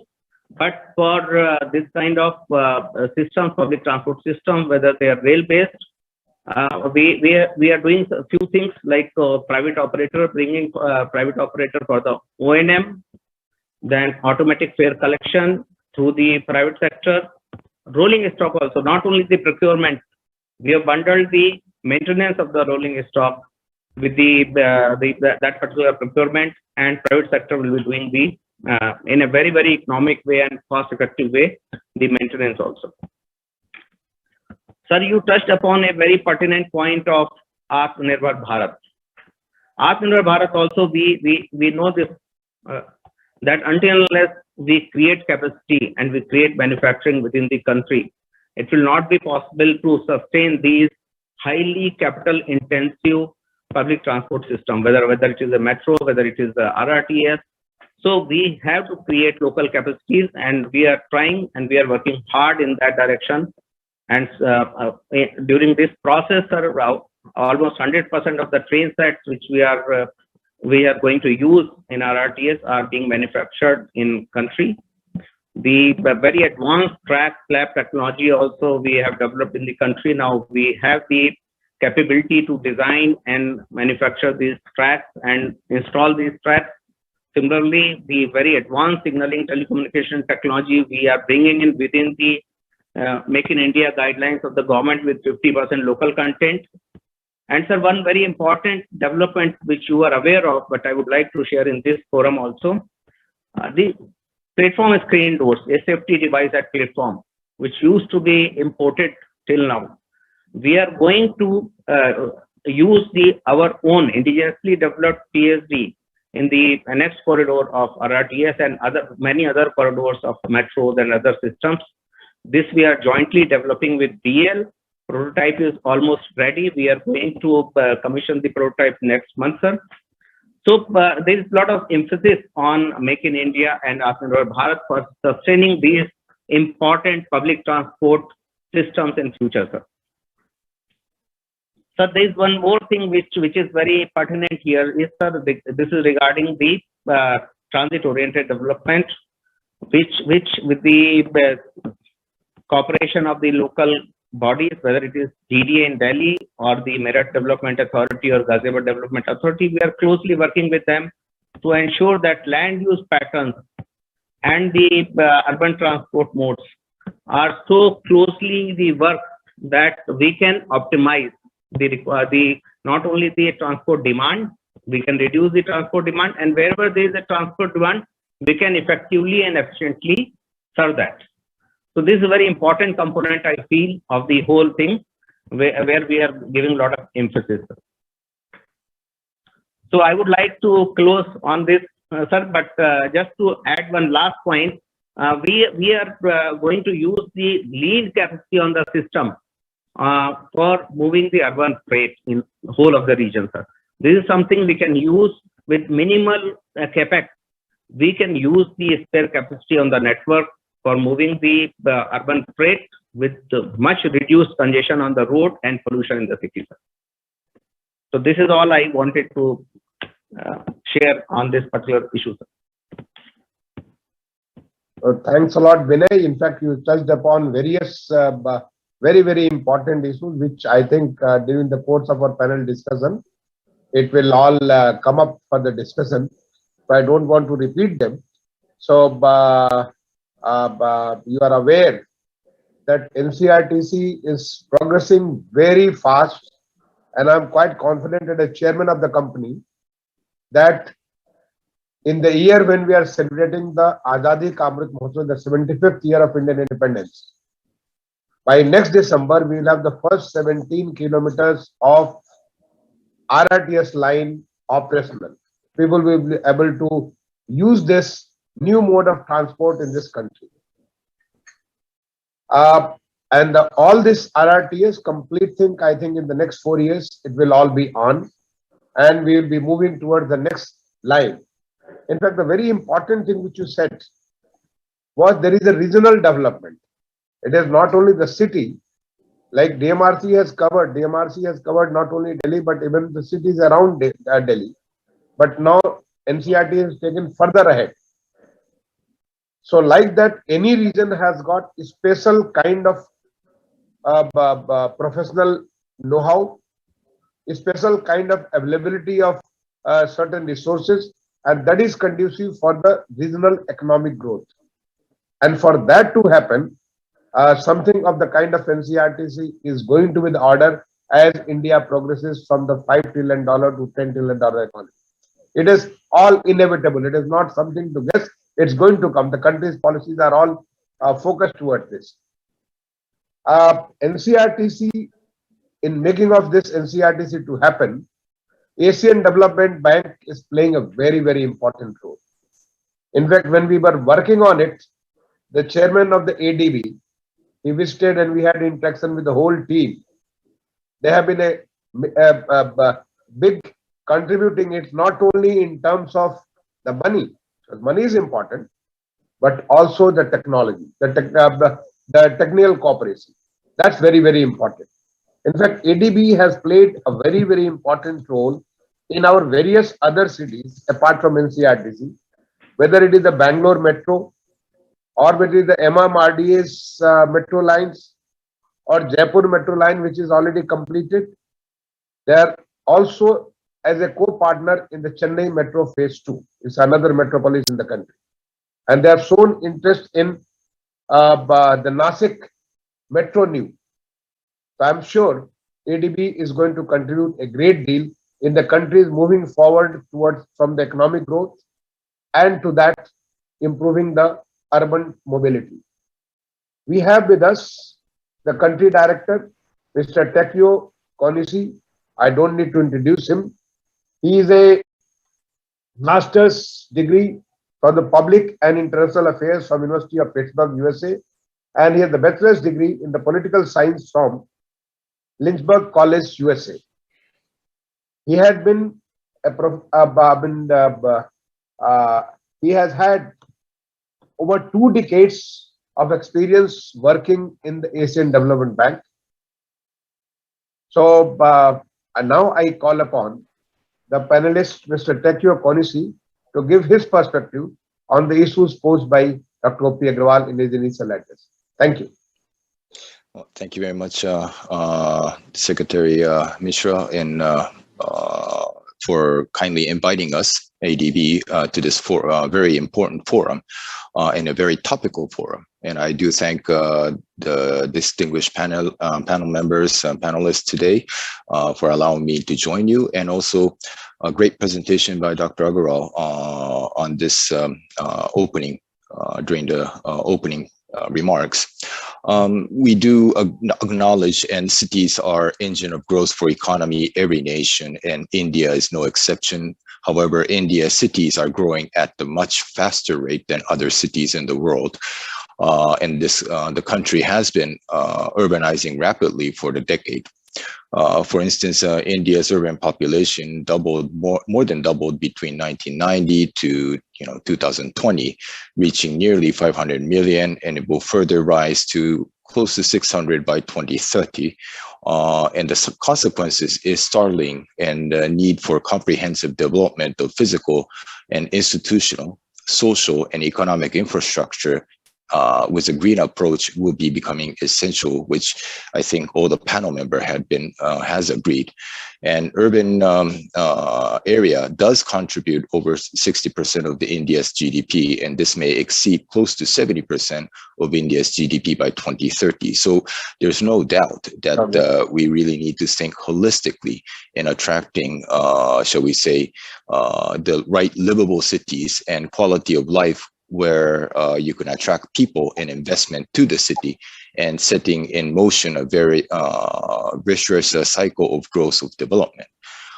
India does have a very unique advantage, shall we say, in attracting young people, particularly if the urban setting is right, and shall we say, high value added jobs in the city could be attracted, since India has special importance in terms of having one of the youngest and largest working aging population in the world.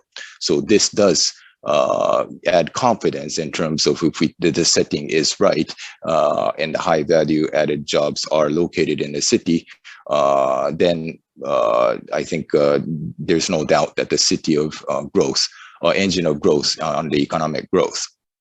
Now, what kind of ingredient is required, as we have been talking about? The earlier presentation stressed that the current urbanization pattern are caused unprecedented challenges to urban mobility system. The access to place and services has become increasingly difficult in the urban areas, and it's inconvenient and unsafe. Now, globally, the transport bias of urban mobility has been demonstrated by dominance of private motor vehicles and increase in number of flyovers, and reach long lengths, and but road remains really, shall we say, congested. Increased motorization in the city has caused even increased trend of congestion, pollution, and increased travel time, thus producing negative externality. And I think Dr. Agrawal's presentation had touched upon this a bit. And there was a famous quote by Louis Montfort, that the great American urban architect and historian, who once said that building more roads to prevent congestion is a fat man loosening his belt to prevent obesity. So rapid motorization is thus posing a very great challenges for the government for providing sustainable and equitable public transport in our cities. Now, India has been experiencing a significant horizontal and outward expansion, and this is well evidented from remote sensing data for Delhi, Bengaluru, Hyderabad in comparison to East Asia cities like Sichuan, Seoul, as per a recent study by ADB. In a large city such as Delhi, Mumbai, and Chennai, more than a third of the urban agglomeration is found to reside outside the municipal limits of the city, and the latter has grown at the compounded annual rate of more than 3.5% compared with about 1% of the population within the municipal limits. Now, horizontal expanding spatial forms are characterized with limited public transport availability, large community distance, increased use of private transport, and accumulation of a private vehicle is the central area of city, causing congestion, air pollution, and road safety issues, which in the long term will cause detrimental impact on urban sustainability and livability and resilience and even economic potential. And traffic congestion is a major indication of the disjunction between the land use and transport system, and therefore may be time to think about accessibility as people and environmental friendly service rather than transport as a mode. The negative externality of the growing urbanization on the transport can be resolved by promoting equitable, affordable, and comfortable and safe mass public transport system. And efficient public transport is a crucial component for urban infrastructure. Now, it does provide much better access to opportunities, support urban economic activity, and facilitates social interaction, and public transport reduces congestion and travel time and pollution. In a country like India, with teeming millions, there are a need for equitable distribution of road space amongst all citizens. And this can be only achieved by promoting efficient and effective public transport with high capacity. There was some mentioning earlier that the compact city or boutiques with residential living as close as possible to public transportation should be the goal to urban planners and city across all developing countries. Now, ready access to public transportation would mean residents and would no longer need a car to take them to work, to recreation, and this would make forward-looking city leaders in fight against climate change.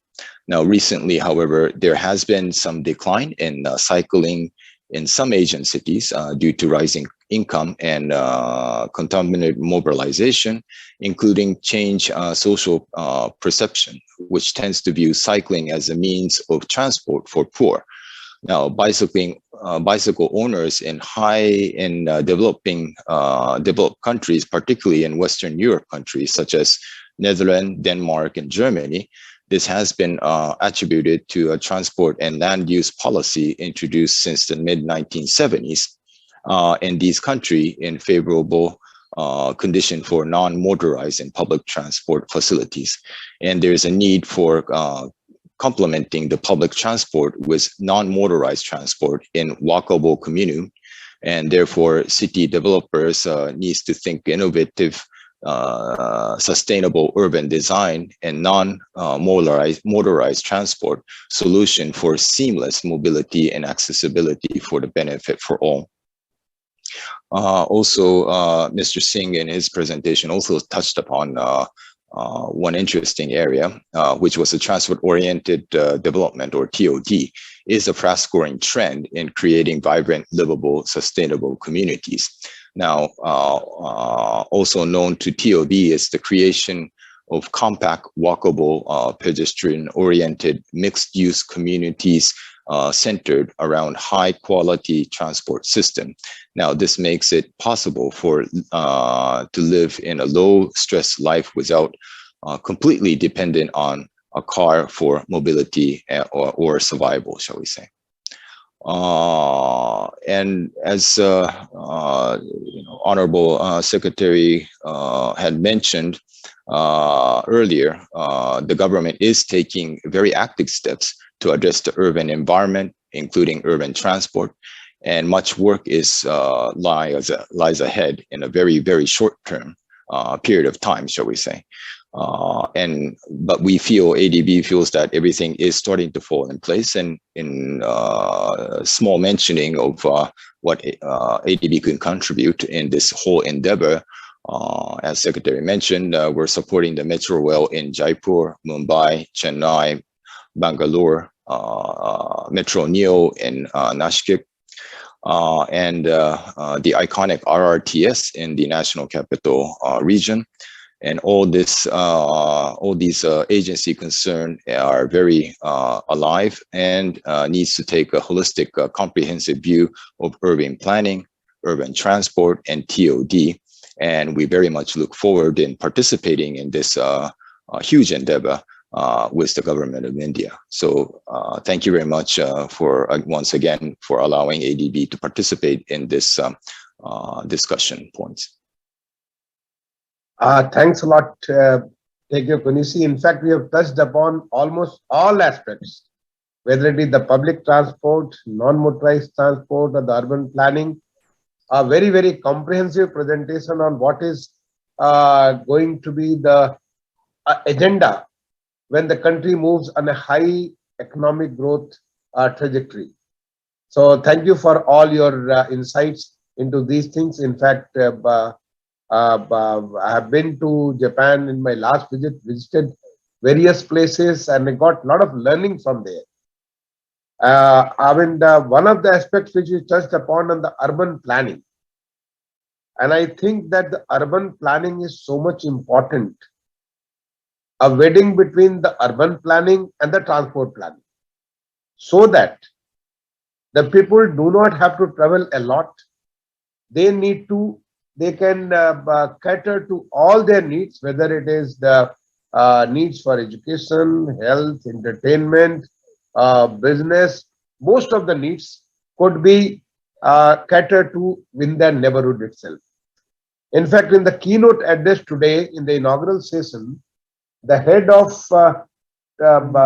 TUMI, he mentioned about one concept called the hyper-local cities. The cities where all the things are catered to in the close neighborhood, and that's what is the order. In fact, he mentioned about the city of Stockholm as a 1-minute city. The city feels proud. Everything is available within a minute. So that's a very, very important concept. And here I am inviting Professor Sevaram, who is a graduate from Indian Institute of Technology, Delhi, and a postgraduate under Planning, Transport and PhD from a School of Planning and Architecture, Delhi. He is a professor there in the same institute right now. He has been helping us through the Town and Country Planning Office in various things, including the TOD, which you mentioned, which you ended up with.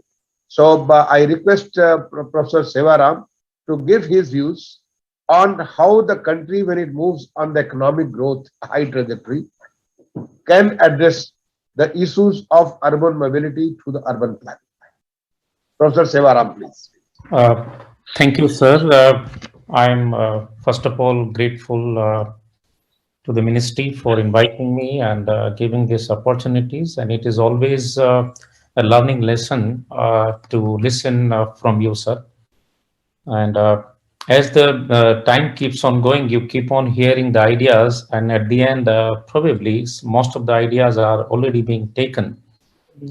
Yet we have to find out something new, which could be a new dimension.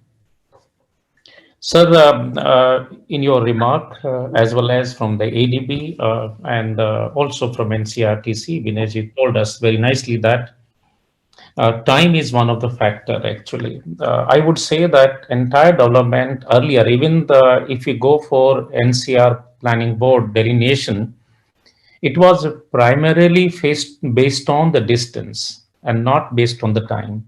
Slowly we started talking about time, and the time took its new dimension. So that's how you're talking about, very nicely discussed about how the planning has been done. And you, in a very brief remark, you talked about Japan. I have already written one of the examples of very good examples for particularly the regional planning in Japan. One should understand what have they done. They have reduced the time between the two settlements to an extent that you always maintain the quality of life.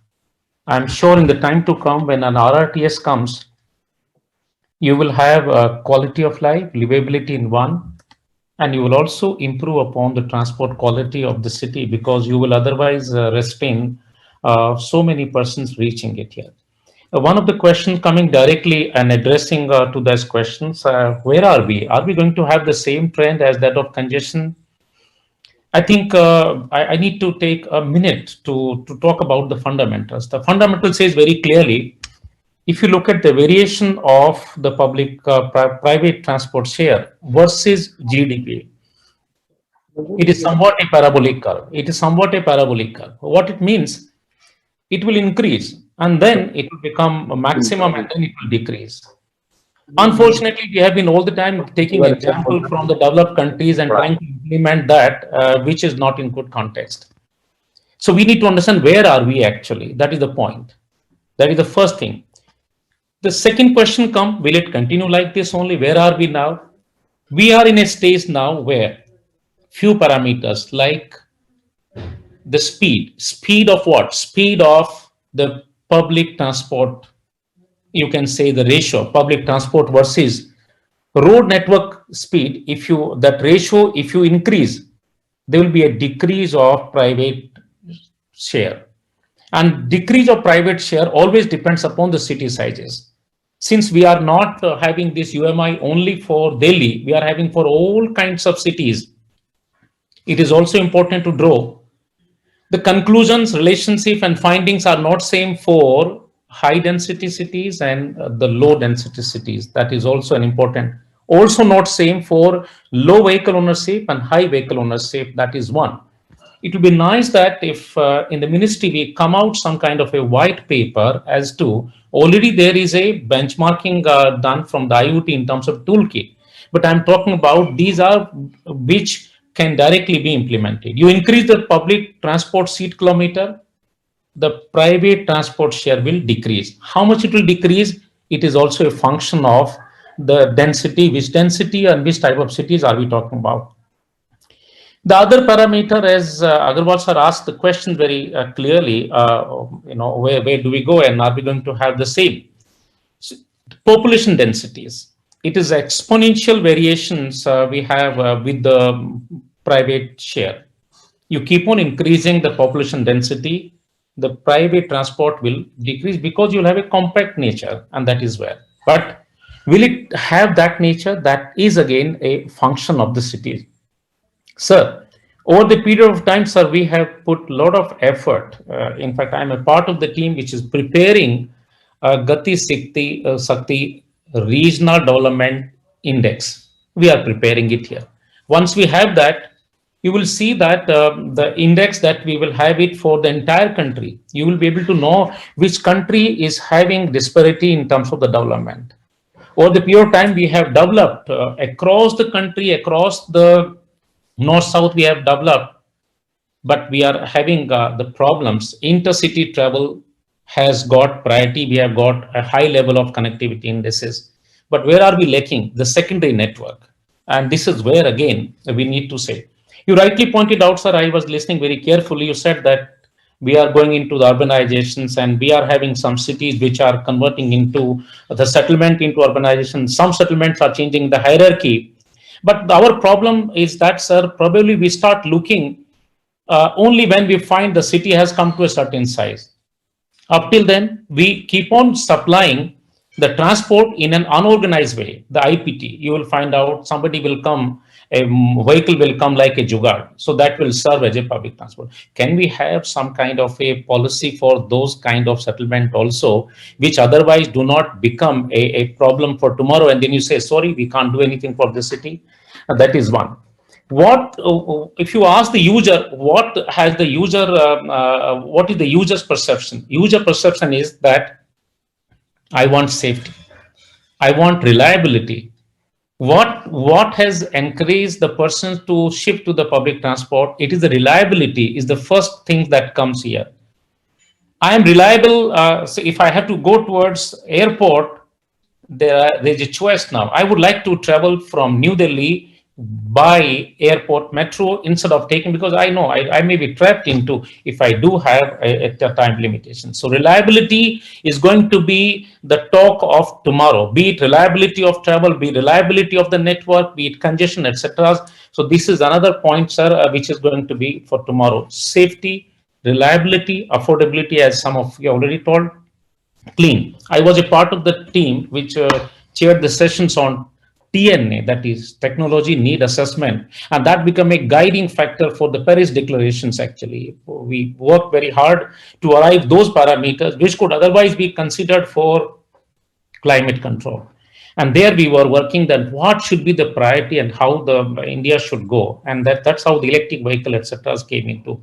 But we were conscious enough that this electric vehicle somehow will get a momentum in the private transport, and so it has already taken into and two-wheeler, etc. I will take another a minute, sir.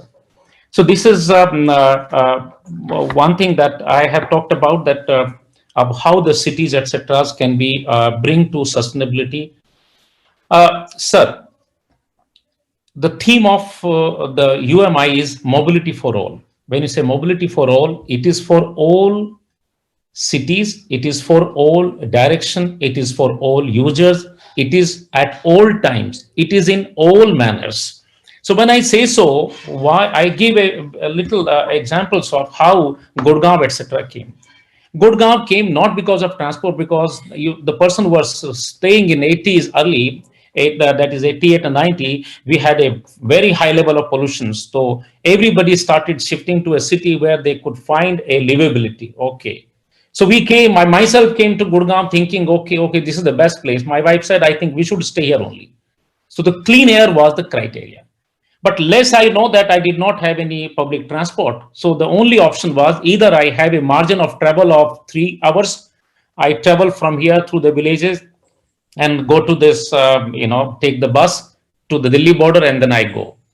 Otherwise, I had no option but to go for vehicle ownership. So how the vehicle ownership started? The fringe areas, unfortunately, are still having inequality. I would request we have from Delhi government, they should look at the spaces which are outside, the settlements, the fringe areas, etc. What do they lack? Actually, they lack in the transport supply. So that is one problem that we are facing it here. Sir, I don't think we are in mobility, we are only concerned about the road base. We are concerned road base, we are concerned rail base, air based. It's my humble request to all that when you are talking about RRTS, we are talking about high-speed rail, you are talking about air. We ourselves are working for benchmarking ground access parameters for airport. We find that one of the parameters which could be a question mark. I am traveling in air by half an hour, but it's taking me to travel to the airport 2 hours. Why should I go? I will go by road. Same thing may happen in RRTS. My request to Vinayji that ask the node and they to prepare the so-called the ground access plan. Maybe it is the job of the state government, no problem. But this could be issued in terms of advisory. We would like to have a ground access. You may call first and last mile connectivity. You may call any form. But this is one parameter which will give. I will say the ministry should pick up door to door. If you can assure me and if you can give me the benchmarking parameter, etc. We were in SPA were the key persons to do the research on the odd even scheme when the government was started, and we understood that in the first case it was working, second case it was somewhat not giving. Why? Because first case we were at that level, schools, etc. were closed. What it means actually, that these techniques are temporary, these are travel demand management, can work only up to a certain end, but they need to be taken into consideration. Travel demand management, you have to follow the supply restrictions, supply, so not supply management, demand restriction, demand management. And as already said that we need to also take about integrations to provide. If you talk about the metro, I think all of us know the story of metro, how Delhi Metro started. Delhi Metro started running their own mini buses to make sure that you not only A, they reduced the cost, B, they made it sure that you could go it. So I could be sure. So this is what I think we need to talk about. Ministry has already taken. And I would say, sir, we should be going with the government policy as a part of Gati Shakti. We should translate into intercity, then intracity, and the inter-urban cities. Look at the settlement patterns. So we did a SP and we did a study. We found that how the settlements are growing in an average distance of 50 kilometer, 200 kilometer, 450 kilometer, 790 kilometers, something like that. What it means? You require different strategies for 50 kilometer, like a counter magnets cities. You have Delhi, Gurgaon, etc. You have Mumbai, Navi Mumbai. You have Gandhinagar and Ahmedabad. Large number of cities are coming in a pair of that. So we require that another policy for these cities which are working like a counter magnet cities. Indirectly, they are reducing some kind of urban pressure, but they are also creating the pressure in terms of the transport network. If not done, they will again get into the urban congestion, etc. Then 200 kilometer, etc., which is indirectly, we are already going up to 100 kilometers. So the RRTS, high-speed rail, will obviously provide a linkage to. Sir, it is through the government that we have found a very interesting competitions now. That earlier used to be the hierarchy used to be road, rail, air in terms of distance. Now I don't think we have competitions amongst all the modes.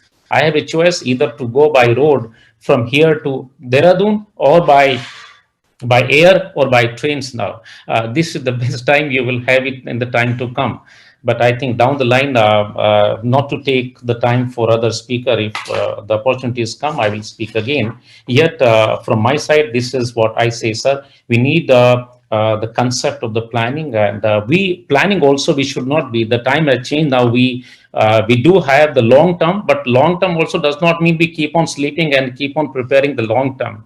We should be dynamic. We should be having a sensitivity towards the issues also. After all, we are all working for the public welfare. And we should say that I must reach to my destinations in a safe manner.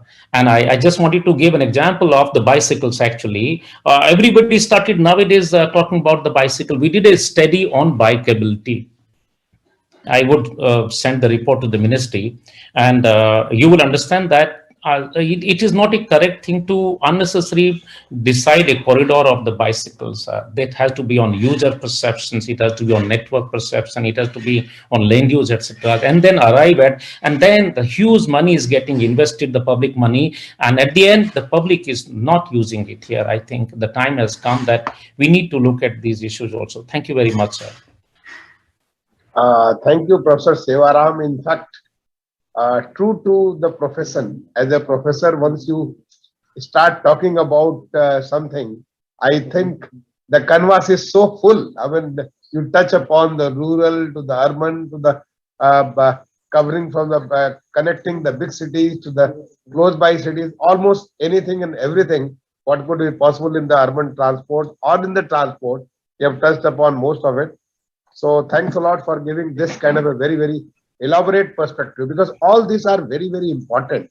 When the country is going through the urbanization, when the country is going through the high urban economic growth, all these are going to be issues which needs to be addressed by all of us. So I think we have the fifth panelist, Mr. Yes Crozet, who has not joined. He has shown his inability because he got some other preoccupation, so he is not there.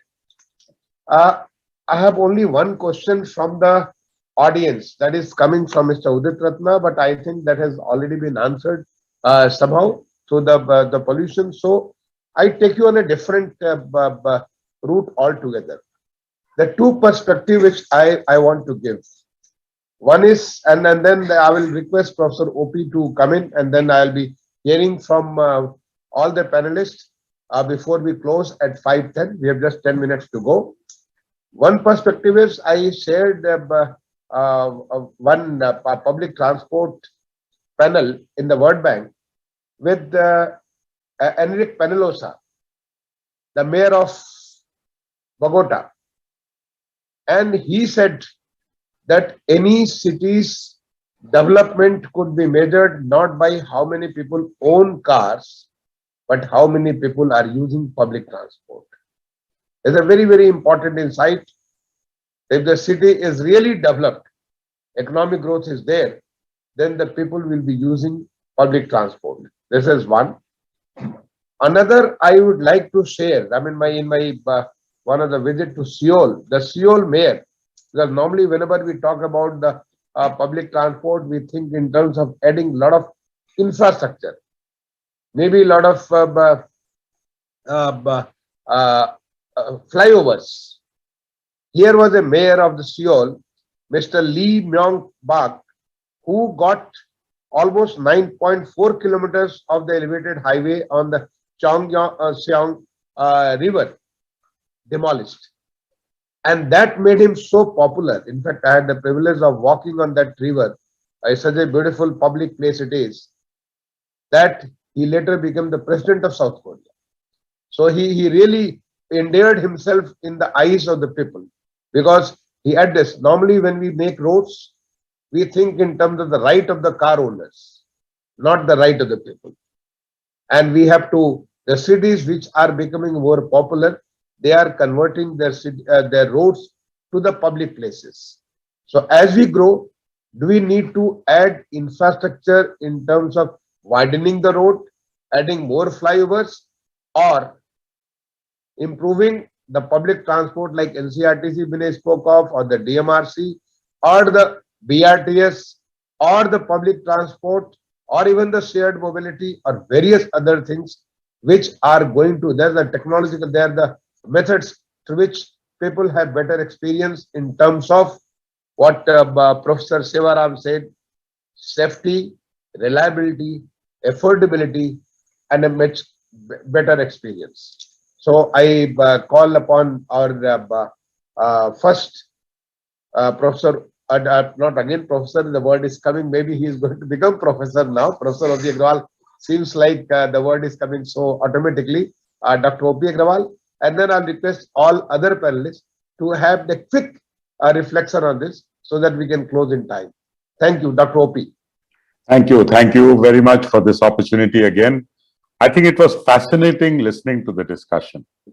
And there are your video is not on, Dr. My Agrawal. video is on. I'm not able to see you. Yeah. You can't see me now? No. Okay. No one is able to see me? Yes, now I can see you. Now I can see you. Okay. Yes. No, it was a fascinating discussion. I think very interesting points. What I want to do is pick up 1 or 2 points that I picked up as big pieces that we need to think about when we think of how do we make sure urban mobility does not become a constraint to economic growth, and how do we make sure that economic growth does not damage urban mobility. 3, 4 things that I picked up. One, when I spoke about regional systems, the importance of regional systems when you're looking at 40 million cities. 40 million cities means cities with a population of 40 million, which Delhi is headed towards. It cannot be within that same 1600 square kilometers. It has to go beyond. That's why it's a regional system. And then, country director of the ADB, he also very rightfully pointed out that a lot of the growth is happening outside municipal boundaries where you don't have urban governance. Those are really, fringes of rural areas or outside urban areas. That kind of urban governance that you need, that really needs to extend to those areas. Professor Sivaram's major point that I picked up from him, apart from a lot of other things that he said, is let's not just look at what is happening in the developed world. This is where I talked about Atmanirbharta. We have to look at what is the solution for us. What is our problem? Is it just a replication of what the developed world has seen? Or are we seeing a problem of a very different nature? We are certainly moving to a size of a very different nature. So this is where we need to think of it. To my mind, the solutions will not come from within the transport system alone. The solutions will not come from engineering sources alone. This will need planning. Professor Sevaram mentioned that. You will need planners, you will need engineers, but I think extremely important, you will need economic geographies. You will need thinking around economic activities that we want in the city. What is the USP of that area? What economic activities do we need? Then get into planning, then get into mobility systems. I think this integrated approach is really what is going to be needed. Again, it's not going to be only about supply side measures. That means what we build to meet the travel demand, but what do we do to try and control that demand as well? So I think it needs a very holistic solution. That is what country director of the ADB said. I think we have to think holistically. It cannot be just engineering, cannot be only planning, it cannot be only economics. It has to be a convergence of all these. It's not an easy problem. It is a difficult problem, but we have to resolve this if we have to really get to our economic ambitions that we should be getting. I'll leave it with that. Thank you so much. Thanks a lot, OP. So now I request Ashish for his reflections, please. Concluding remark quickly. Sir, I think I will just conclude by touching upon this issue of reliability, affordability, predictability, and safety. On that benchmark, I think, sir, Metro has been able to draw in its fold a large number of people who otherwise were commuting on their own personal transport. In case of buses, we are yet to make that transition. And I think so far, in spite of addition of fleet, modernization of fleet, the profile of passengers on buses continues to largely be those who cannot afford any other mode of transport, because of the fare perhaps, and a variety of other factors. So I think if we can start making bus travel cooler for people, the youngsters, professionals, that will be actually a game changer in terms of affording them a reliable alternative. But that, of course, also depends on a variety of other factors, but I don't want to waste time now since we have barely 5 minutes left. But that's also from my side. Thank you. Thanks a lot, Ashish. So, Vinay, your reflections on the discussion today and future course. Vinay. Sir, I would like to emphasize and probably say that this concept of seamless integrity between various modes of public transport is the essential and core to move people from private vehicles to public transport, sir. Until unless we remove these changeovers or the problems at the changeovers or the time penalty at the changeovers, sir, we will not be able to move people from private transport to public transport. It is very, very essential that all agencies who are in this business of providing public transport should come together and they should provide this network of networks so that we can move significantly people from private vehicles to public transport and thereby reducing the congestion and pollution on the roads and in the cities, sir. So there are other aspects of this, but I'm stopping here only, sir. Thank you, sir. No, thanks a lot, Vinay. In fact, Professor Sevaram in his address very clearly mentioned that if you create public systems, the people are going to move from the private to the public. So it is a lack of the system that people move to, and he gave his own example from his own life that how he has to depend on his private vehicle. So now I request Professor Sevaram to give not his professors like a lecture, but a quick brief snippet on the discussions that you have right now. Thank you, Professor Sevaram. Only one line, sir. Thank you for listening to me patiently. And it's always I would say. I would like to see you also. Can you put on your video? A very, very charming relationship I have always had with you, sir. I will say only one word. That is the way we have auditor, we have account auditor, we have safety auditor. Please do mobility auditing. That's all from my side. If you do that, thank you, sir. I think that's like a mantra. Yes, yes, sir. Audit is like a mantra, so Yes, you thank put the whole thing together. What Yes. Dr. OP has said in so many words, you put it in one mantra, the Yeah, yeah. mobility audit. So thank you, Professor. So now I request our ADB chief, Tekyo Konisi, because he has so much of experience working in different parts of the world and the country which he comes from is a huge success in mobility. We have learned a lot from him. So his words, please, Mr. Tekyo Konisi. Thank you very much, Secretary. And humbly, you have mentioned Japan at when you visited. And in comparison, shall we say, Japan is, in terms of population side, close to Bihar or Maharashtra. So it just fits in right into one of the states of India. So thereby, the message that I would probably say is, we need to look at not only one size fits all approach will not work given the size and shall we say characteristics and also various state structure and also shall we say geography and also topography. I'm sure the city planning will have to be more looked at in a holistic manner, that try to restrict one size fits all policy may not work for certain states. So just wanted to float that idea that this is particularly true that cities in India creates policy to encourage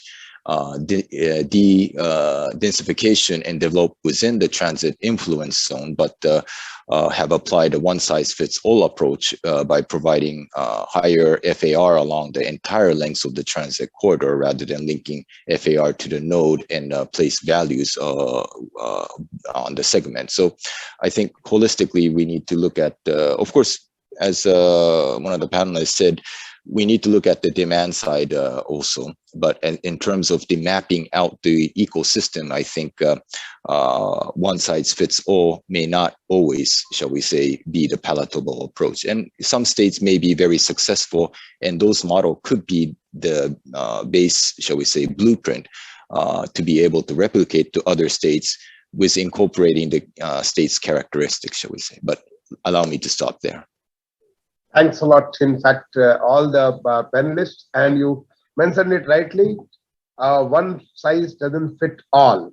You have to have different approach. And today at 8 o'clock, our Honorable Minister of Housing and Urban Affairs is going to recognize, award 12 different excellence in the urban transport, from where we learn a country of the size of India has got the variety of it's a big canvas on which different kinds of things are experimented, made success, and from there we learn. So I think this was a very good discussion. I'm sure all those who have joined on the digital mode because of the COVID challenges must have got various issues related to this. India is going to move on a very high economic trajectory. Our policies, our fundamentals, the government's approach is all towards that, and mobility is going to be a challenge which we need to address. We have a lot of learning within the country, whether it is intra-city or intercity mobility, and now with nearly $1.25 trillion Gati Shakti scheme, which has been launched by the Honorable Prime Minister very recently, where it is going to have a multimedia integration, whether it is air, whether it is rail or road or any other mode of transport. I think the country has a good future. We will all have to contribute through different ways, whether it is technology, innovations, learning from outside, learning within the country. So that's the future for our economic growth and urban mobility. I thank everybody who has joined through the digital mode on this panel discussion, and I greatly acknowledge and thank from the bottom of my heart all the 5 panelists who have joined today in this very rich discussion. Thank you all. Thank you. Thank you very much.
Good evening to all, ladies and gentlemen. Welcome to the final technical session of the 14th Urban Mobility India Conference 2021. This is a conclave session on India at 75, Mobility for All.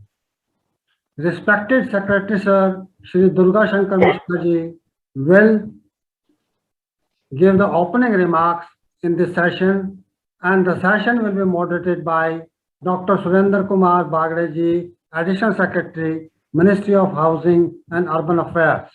The session will be of 45 minutes duration, and each presenter will get 5 to 7 minutes. The presenter in the session are Ms. Garima Gupta, Managing Director, Shahnawaz Redevelopment Authority, Mr. Shyam Khandekar, Director and Co-founder, My Livable City, Mr. Amit Bhatt, Executive Director, Integrated Transport, WRI, Ms. Anumita Roy Chaudhary, Executive Director, Research and Advocacy, Center for Science and Environment. Opening remarks by the Secretary, Shri D.S. Mishra ji. He is a 1984 batch IAS officer from UP cadre. He has held various positions in the central government as well as the state government, particularly covering Revenue Department, Internal Security, Vigilance, Civil Aviation, Tourism, Sports, Agriculture. He has been Principal Secretary to the Chief Minister for over 2 years. He possessed a B.Tech degree in electrical engineering from the renowned institute IIT Kanpur. Shri Mishra ji is also an MBA in International Business from University of Western Sydney, Australia, and postgraduate in Public Policy from Institute of Social Science, Hague. He has a keen interest in promoting good governance and has published various papers on the subject related to governance, public administration, and development administration in national and international journals and books. He has represented Union government at various national, international forums and participated in various workshops and conferences. He is a visiting faculty. He has been visiting faculty in the University of Guelph, Canada, and he fond of tracking, tourism, as well as sports. As far as Dr. Surendra Kumar Bagre ji is concerned, he has spent more than 27 years in the Indian Administrative Service, and in his career, he has promoted domestic and foreign direct investment in various sectors in the state of Maharashtra. He was involved in the formulation of state policies for information technology and biotechnology sectors during his stint as Maharashtra Industrial Development Corporation. Dr. Bagre has dealt with the formulation of national strategy on bilateral economic cooperation with countries like USA, Japan, and Canada. He has also negotiated financing of development projects with Government of Japan for the projects in infrastructure, water supply, and power sector. Dr. Bagre has been working as the General Manager, Brihan Mumbai Electric Supply and Transport Undertaking, Mumbai, since May 2017. During his tenure, several reforms were introduced in the bus operation of West. The concept of hiring of buses has been introduced for the first time in the undertaking, and more than 1,000 buses are in operation today. As regards the speakers, we have with us Ms. Garima Gupta, Managing Director, Shahjahanabad Redevelopment Corporation. Madam Gupta is a Managing Director of this corporation, a civil servant with varied administration experience, having interest on diverse areas from social development to urban revitalization, and presently she is holding charge of Secretary Information and Publicity as well as Chief Executive Officer, Delhi Urban Shelter Improvement Trust. Another speaker, Mr. Shyam Khandekar ji, is a co-founder and director of My Livable City. He is an urban designer, city planner, and architect with 4 decades of design experience in Europe and India. He was the founder and director of the award-winning Dutch design practice, Khandekarji Urban Designer Landscape, that continued under the name of BDP. The next speaker, panelist is Mr. Amit Bhatt. He is a director, integrated urban transport at World Resource Institute. He is based in Delhi and provides vision and leadership to all transport initiatives across WRI in India and neighboring countries. He has around 20 years experience in the field of urban transport, electric mobility, road safety, non-motorized transport planning, street design, and urban development. Last speaker of this session is Ms. Anumita Rai Chaudhary. She is Executive Director and in Research and Advocacy, Center for Science and Environment. She is in charge of research and advocacy on sustainable urbanization that encompasses clean air, sustainable mobility, and sustainable habitat. Over the last 2 decades, she has been working extensively to shape policy advocacy on these issues and catalyzed the right to clean air at the center. With these words, I hand over the platform to moderator, to our secretary, sir, for his opening remarks, and then the moderator will conduct the session. Thank you, sir. Is my voice clearly audible? Yes, sir. Yes, sir. Okay. Thank you for your kind words, and Mr. Bagre, my colleague in the ministry, and the 4 panelists and the various delegates who have joined through the digital media because of the COVID challenges. We would have wished to have this conference in a physical form, which was planned in Kochi, but because of these challenges, we have decided to hold it to the digital mode. Now, already almost 5 hours we have been discussing on the various facets of the urban transport, and here comes the concluding conclave session on India at 75, Mobility for All. The theme for this whole day's conference has been Mobility for All. When I say all, it means it's an inclusive mobility. Whether it is the urban poor, urban migrant, the middle class, the rich, for everybody, how to have a mobility which is green, which helps in keeping the air clean, which helps in reducing the carbon footprints, which helps in climate resilience, which is very convenient for people to address different kinds of access, whether it is to the school, to the education, to the health, to the entertainment, to their business, to their commerce. It's a mobility for all. When I say mobility for all, it also means it is access for all types of cities, whether it is the metropolis, population more than 40 lakhs, or 4 million, or million plus cities, or a smaller municipal corporation, or even a small cities, small towns.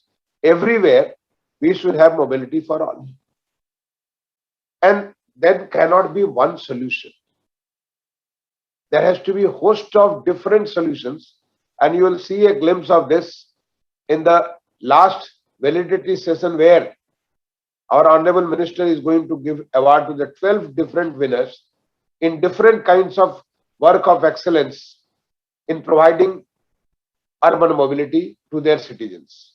Because mobility is so much important for bringing ease in life. You may have other kinds of infrastructure, whether it is housing, water, sanitation, education, health, but unless you have a good, robust mobility system, access becomes so difficult, so challenging that one, the quality of air goes down. There is a congestion in the city. You have to take long hours moving from one place to another. There are accidents in the city and there are various other negative externalities. So what is that you can do? Yes, the country has addressed it is addressing through the various modes. One, metro development has been huge. I mean, the last 7 years we have added 500 kilometers and we are constructing more than 1,000 kilometers beyond that. We are going to have a solid 1,800 kilometers in the next 4 or 5 years. Many more cities are under planning. Whether it is a metro light or metro new or the water metro or even metro. We have also gone for the BRTS. Honorable Finance Minister announced for the public transport and urban green mobility in the budget, and my ministry is working on it. We are trying to integrate the urban planning and the transport planning together, whether it is through the transport oriented development TOD or making the cities more transportable or promoting the green mobility or like cycle for change, streets for people or transport for all. So various measures have been taken, but we have to go beyond them also. We have to make the way country is progressing, our economic development, the policies of the government under the Prime Minister, under his vision, things are moving very fast. We are aspiring to become $5 trillion economy in next 4 or 5 years. We are aspiring to become $10 trillion economy. Bigger the economy, more the money with individuals, and people will go for the individual transport. And think of it, if everybody gets their own personal transport, how cities are going to behave, how difficult it will be there to live. So what is that we can do so that there is a sustainable mobility? We get everything closer to our houses. Our keynote speaker today, Stephen Moses, who is the head of TUMI, he mentioned about the hyper local cities. I think we need to take cue from there.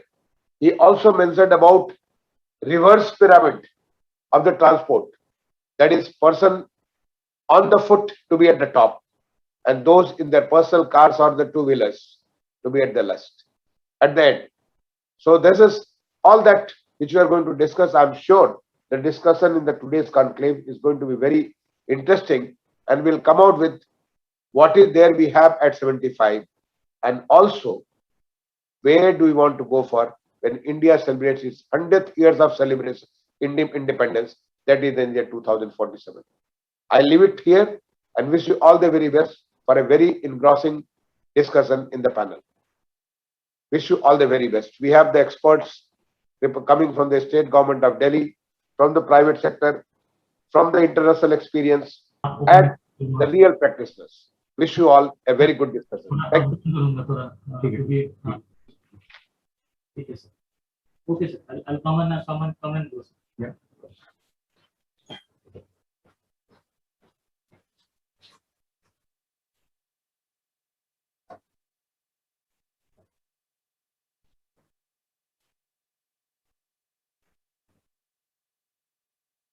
Yeah. Sir, thank you very much, sir, for your remarks, sir. And you highlighted the issues which are very pertinent for addressing the issue of mobility for all. We understand that as we are urbanizing very fast, the challenge of providing mobility for all is a daunting one. We have also seen that the share of public transport in many cities has remained stagnant, and with the result that the personal mode of transport has been increasing.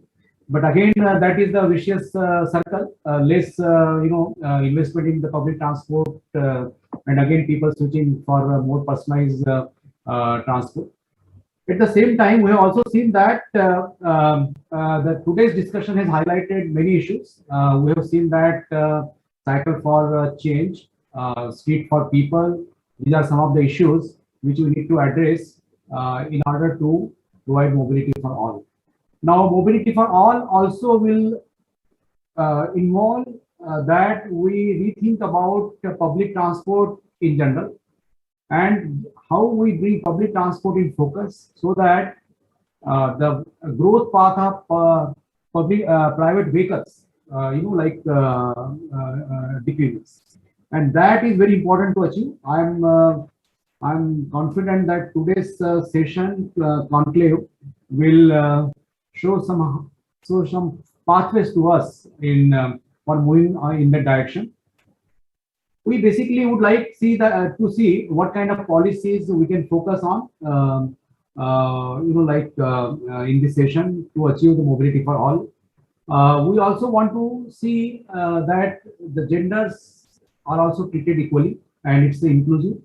At the same time, what we have been seeing that the pyramid has to be reversed, and that reverse pyramid, achieving that reversal of the pyramid is going to be a very daunting task. So I think these are some of the challenges which we need to address. I'm looking forward to discussion during the session. I will not take much time. I think there is much more to say, but I would like to listen from the speakers. I would like now to invite Ms. Garima Gupta to share her presentation.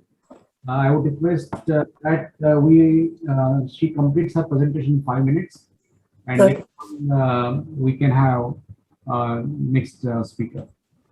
Good evening, sirs, and good evening to all my fellow panelists. I'm Garima Gupta, Managing Director of the Shahjahanabad Redevelopment Corporation, and I hope you can see my presentation. We have done the redevelopment of Chandni Chowk. As you all know, that it is one of the most iconic markets of the country, and it has been there since ages, and it had of late become one of the most congested markets, and we have reclaimed immense amount of public space and addressed the issue of the urban mobility, which is being spoken about over here. This is the context in which I will speak. This is the historical evolution of the street. Street, as I said, has been existing ever since Begum Jahan Ara had planned the street. And during the Britishers, the Nehre fairs which existed on the spine of the street was closed. But as on date, as you can see, it is multimodal. Various kind of vehicles used to access it before we pedestrianized the street. There were 2 railway stations and 4 metro stations around it, and it was the biggest national commercial center. Why was the need for transforming the street? There was an increasing congestion of the vehicles on the street, and there was no space for the pedestrians. As has been mentioned earlier, wherever we are doing planning, it is majorly done for the vehicular movement and very little for the pedestrians, and pedestrians are 90% of our population. So we decided to cater to that sector of the population. There were innumerable incidents of fire all across the street because of the transformers being placed right in front of the shops. Majorly shops are of clothes and garments, and they used to catch fire, and therefore that used to cause problems. There was a crime rate was going up, no equitable distribution of space, and pollution was very high. The image of the market was absolutely chaotic. As you could see that there was no sky visible, and there were scattered and tangled utilities, overhead hanging wires. It was not a user-friendly street because of the footpath and road being on different levels, no last mile public connectivity, and the street was not able to achieve its full economic potential. We addressed the issue of stakeholder consultation before going in for the project development, and there were multiple stakeholders. And as I have highlighted, a couple of stakeholders were the tourists, people who own shops, people who stayed there, people who work there as rickshaw pullers, and the pedestrians who used to walk across the street, political representatives, children who used to go to schools. But overall, the entire country had become a stakeholder because of the economic importance of the market. The way we implemented the design was that we have adopted a hybrid model of pedestrianization, integrated all the utilities, considered that the public amenities like toilets, police boats, schools, street furniture all across the street for the people to use it, and inclusive design approach, accessible elements, and a comprehensive traffic management plan because we were pedestrianizing the street in a hybrid mode, reducing the traffic vehicular movement, absolutely curtailing the MVs from 9 a.m. to 9 p.m. This is during the implementation of the project, how we tested the quality and the color of the materials to be used. The street furniture design elements were very carefully chosen. The utilities like transformers were upgraded, placed on the central median, camouflaged using the planters as well as these grills which were colored with the sandstone color of the red fort. There was a big menace of the overhead hanging wires, which was not due to which there were frequent fire accidents and we were not able to see the skyline. You can see after the reclamation, we can see the skyline absolutely clean and clear. We have integrated all other utilities, provided fresh elbowed connections, IGL pipelines, MTNL pipelines. This is the transformed plaza, and this is a before-after location, same location in front of the town hall. The iconic SBI, you can see the how the pedestrians are using it.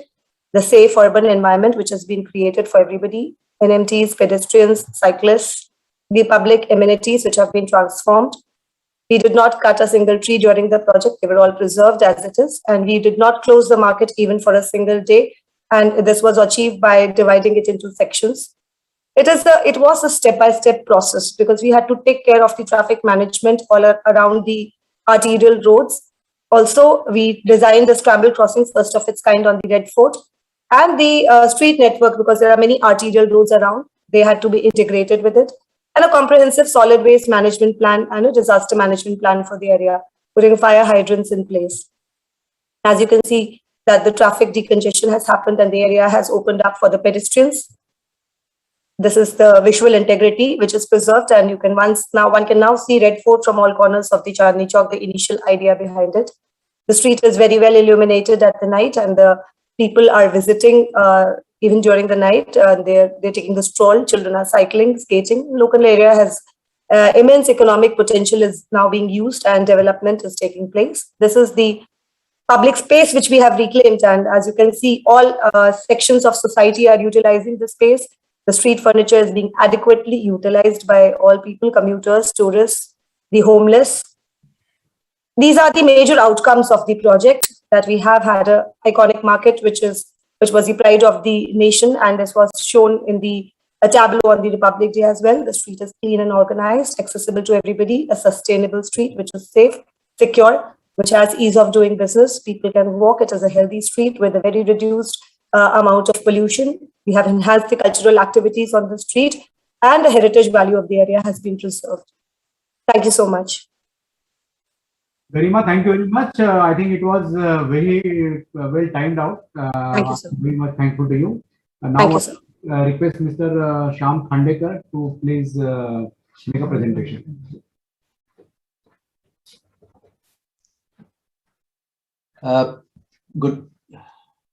Good afternoon.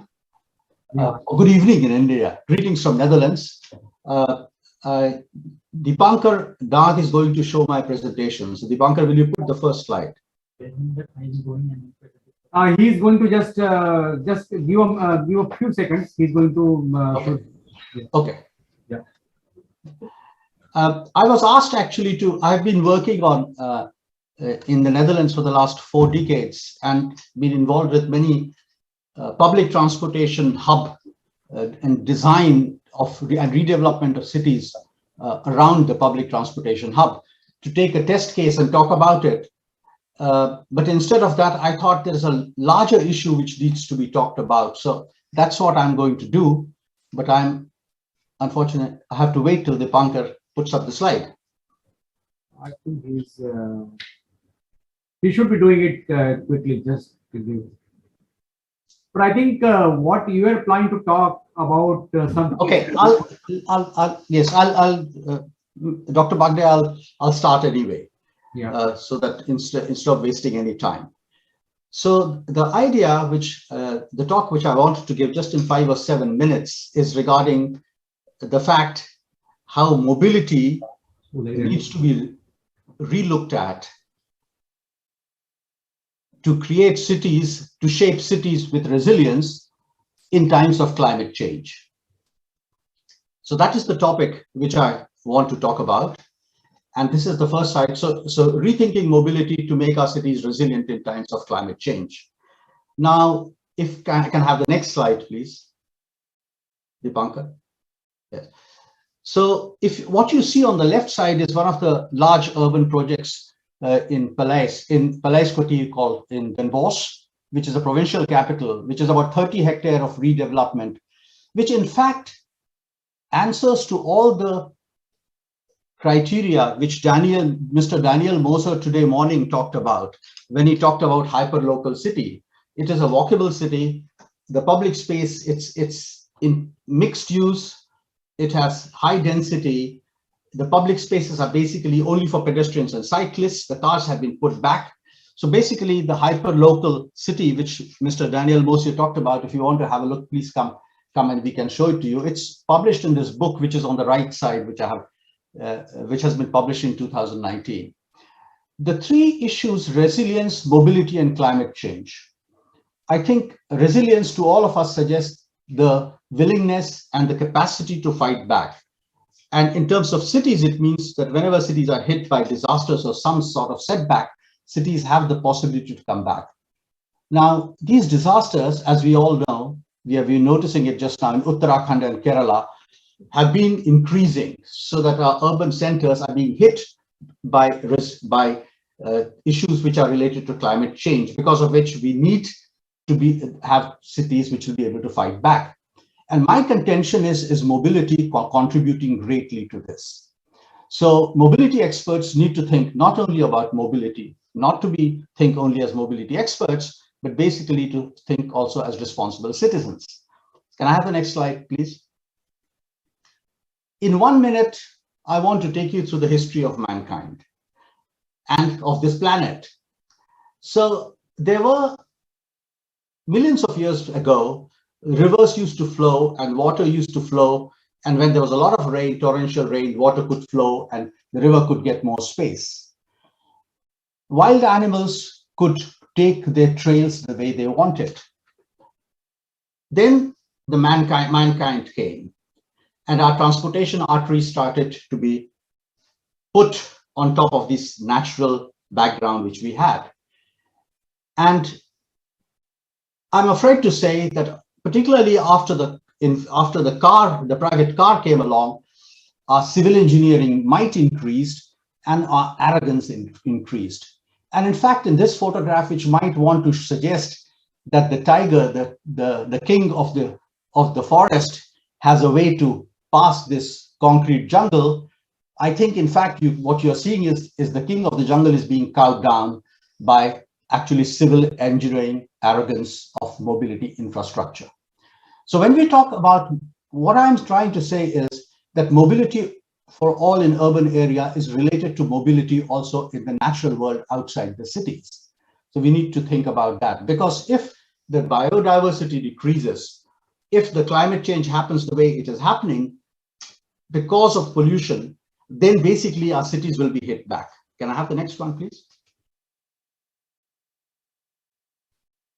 I want to start with the other thing is, of course, what is happening is because of the fossil fuels which we are using, large scale use of them, particularly leading to increase in climate change and exacerbating that problem.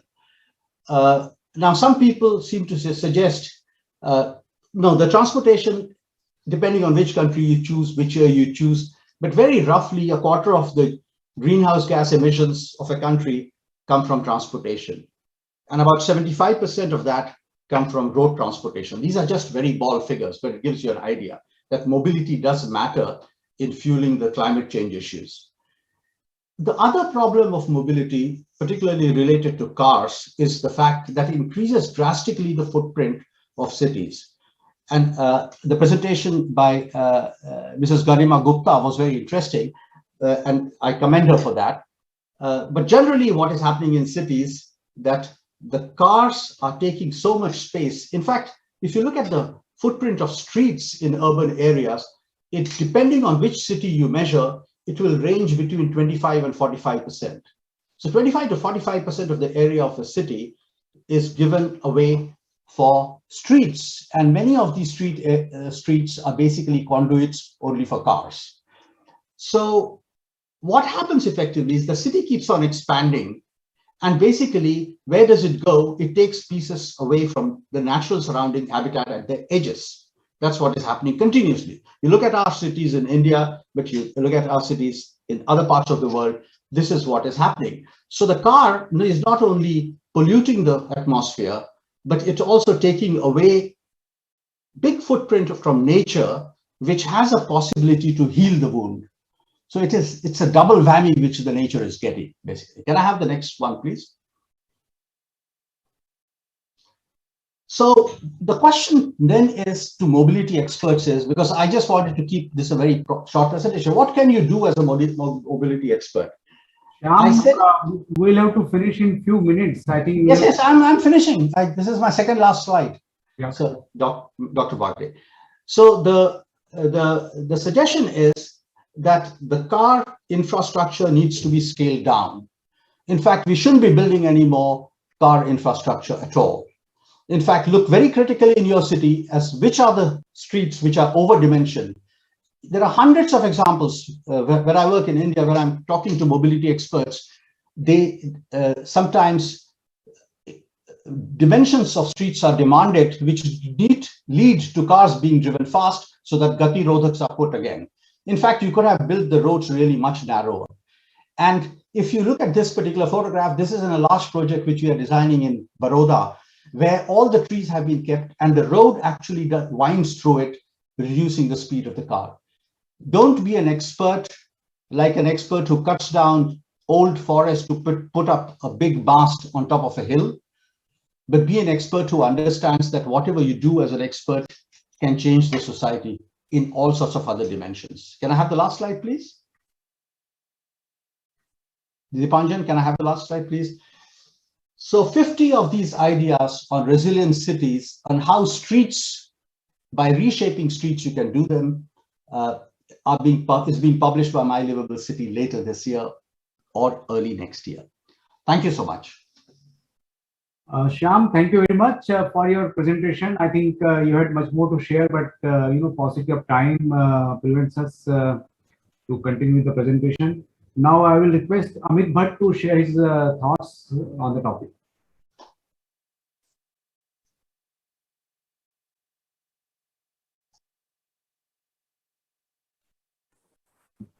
Thank you, sir. I hope you are able to hear me.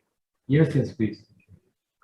Yeah, so when we talk about mobility for all, one of the key aspects that we have to remember, and this was touched base by earlier speakers, is the safety.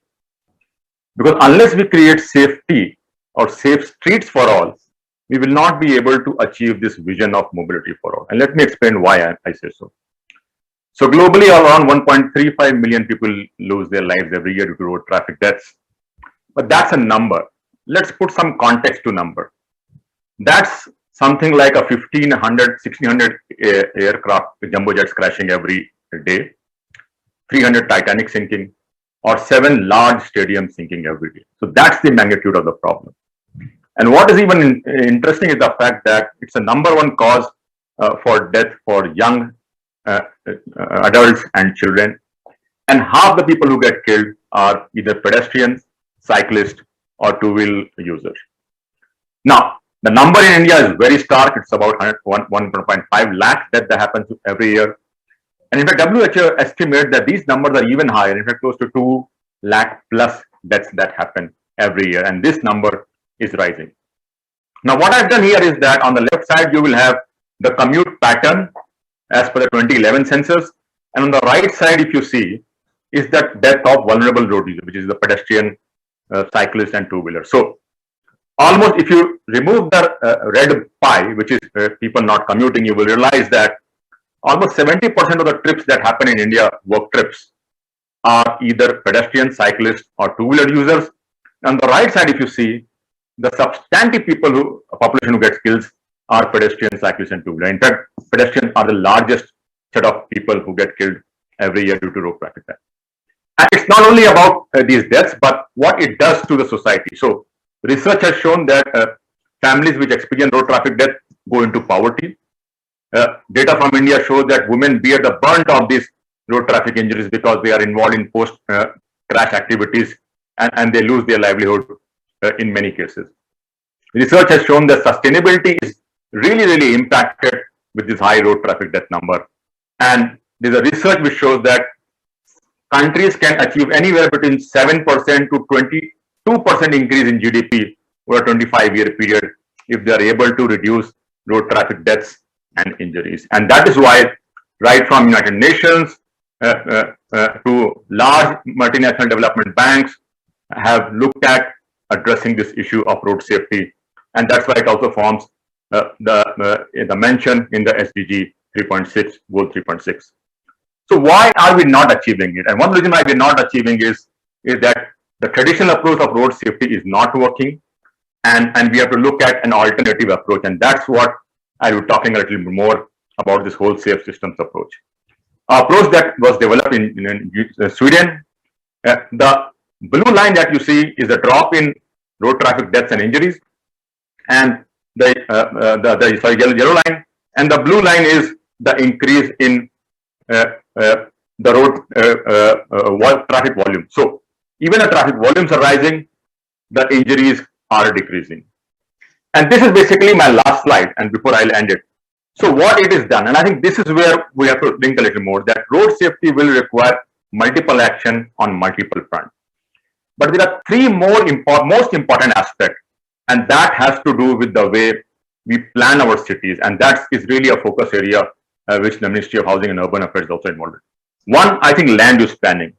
We can really create cities which are safer by design by creating streets which are safer by design. So if you want people to use walking, cycling, and public transport, we have to create safe streets by integrating land use and transport. That's point number one. Point number two, we also have to provide improved mobility options, and the work around public transport is actually a strategy to improve road safety as well. So safe public transport is a recipe for improving road safety. And last but definitely not the least, in fact the most important point, is creating streets which are safe. And that can be done by creating streets which have safe spaces for people to walk, safe spaces for people to cycle, as well as we need to have safe speeds in our cities, because one of the biggest killers in our cities is streets. So as the previous speaker spoke about creating livable cities, I think if we are really looking at creating mobility for all, we have to create streets for all, which are safe and conducive for all category of road users. So with this, I will stop my presentation, and thanks a lot, Bagre sir, for giving this opportunity.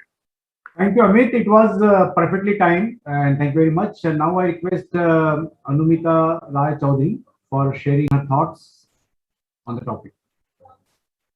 Thank you so much, sir. I'll just share my presentation. Yes, so it's a fascinating conversation, and I'll focus on the environmental imperatives of sustainable transport. And now with all eyes on Glasgow, that now in few days, the world is going to renegotiate the climate treaty to remain within 1.5 degree temperature stabilization. And also that the fact that internally in India, we are now going to brave the winter pollution, that clearly builds the case for a co-benefit approach for co-control of emissions. And within that, we need to understand the transportation sector. But the global learning that we have got from this whole climate conversation, and it's fascinating to see that if you understand the trend in CO2 emissions, then transport sector is the most obstinate in that trend. And what we are seeing that in other sectors, while the CO2 trends are stabilizing and perhaps even reducing, but transport sector is showing a steady increase globally. And nearly 3/4 of transport CO2 is from the road transport. Now here, therefore, what we really need to understand that how do we take on that challenge in India when motorization, demand for travel is going to explode in the coming years with increase in trip length, trip numbers, and trip rate. And it's projected by 2040 that if the business as usual scenario remains, then perhaps that the private travel will overtake public transport travel by 2040. And recently, during the lockdown phase of the pandemic, All our estimates show that in India, when the activity levels have reduced dramatically, between 60 to 84% for different reasons for travel, we have seen the cleanup that happened. Even globally, they have shown that kind of reduction. But the worrying trend is that it is also bouncing back. The emissions, despite that lockdown-related reduction, it has bounced back. So therefore, what is the new normal agenda that we have to look for the post-pandemic period to revive our public transport when we have so much of legacy challenge in terms of reduction in public transport ridership, increase in reduction in traffic revenue, even the whole viability gap funding requirements increasing. But what is the interesting part of India's story is that if you look at the way people travel and the modal share in different cities, the bigger cities with formal public transport systems show lower emissions from urban commuting, the way you and I travel in the city. And cities like Mumbai, where you have a good modal share of public transport, they actually come up quite high in terms of reduced, less emissions from urban commuting. So now there's a lot of optimism in the country today because a lot of examples have now come up across the country. We are beginning to see good practices emerging, but we need scale now. So when you look at the total BRT length in kilometers and metro length in kilometers, and understand that kilometer per million population, the scale is still small. The highest is perhaps about 76 to 75 kilometers or more, little about 100 per kilometer per million population. Similarly, in the if you look at the mobility strategies and wide variety of strategies are emerging today, from pedestrianization to public bike sharing, to electric mobility, to parking management. So these are dotting the landscape, but again, these are small in number. A big message that we have got from the IPCC report this time, that we also have to understand the advantage that India has today. And India has a better opportunity in its inherent high-density, mixed-use urban form that we have inherited in most cities of India. But how do we build on that? Because IPCC is saying that we have a better opportunity there, especially the developing world. So we have to prevent the car-dependent spatial planning. And we already have policies. We have the TOD policy, National Habitat Standards, guidelines. So now there's a consensus, as we have heard everyone saying here, that we have to prevent lock-in of carbon and energy intensity in our infrastructure. And we have to move away from this kind of car-centric infrastructure that gives more advantage to the vehicle and makes the access so unsafe for people. We have just heard the wide variety of examples emerging in India right now. Just now we have heard Shahjahanabad, Karol Bagh, but we want to see the scale and the speed. And the final couple of points here, that we have to retain our own compact urban form. We have to keep our cities compact and connected. And the TOD principles that have already come into the spatial planning process, we have to build on that so that we are able to reduce distances and energy intensity. But all our recent assessments show that all the new housing schemes that are coming up, they are actually going towards the urban sprawl, but we really need to think through how do we do that. But there are different strategies that we have to make, have to further build on to make it work for sustainable transport. And some of those are how do we reduce the overall tax burden on public transport, and how do we bridge the affordability gap? In fact, our studies show that in a city like Delhi, 34% of people cannot even afford the minimum bus fare. So how do we keep it affordable while making the city accessible for everyone? So my final slide is that how do we build the agenda to go forward, that we need citywide integrated and affordable public transport services, safe, accessible neighborhoods, pro-poor mobility and housing for habitat planning, adopting vehicle restraint measure, electric mobility, fiscal package and stimulus, and sustainable financing, so that we can really prevent the lock-in in pollution and carbon in transport infrastructure. And in the last slide, therefore, what I just want to show you, that we have to understand that what is part of the problem and what is part of the solution. So the problem part is where we are building car-centric infrastructure, but what we have inherited in our cities, where you see the road full of buses, paratransit and people walking, but that is also the neglected part of our roads, and that's what we have to modernize for the big change to come. Thank you very much.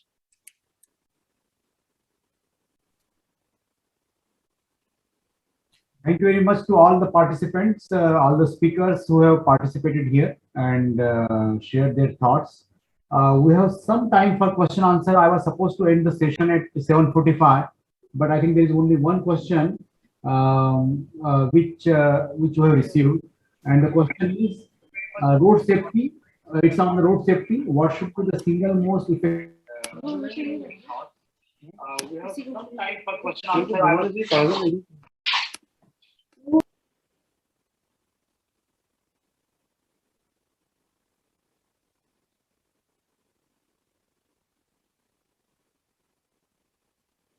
Bagre sir, we lost you.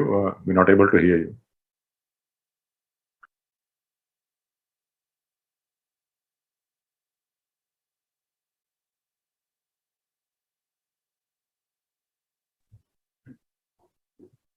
Okay, I think Bhakra sir ka internet some problem. I don't know what was the question because he is sitting in a different room. What is the question? Question kya? The question sir के पास में What is the question?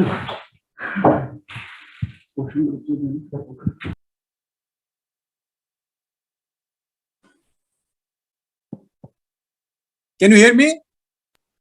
Please, sir.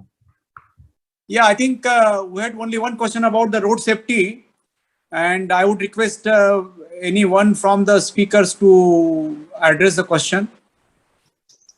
Sir, can you repeat the question because we lost you in between? See, yeah, I think my system closed and then I had to.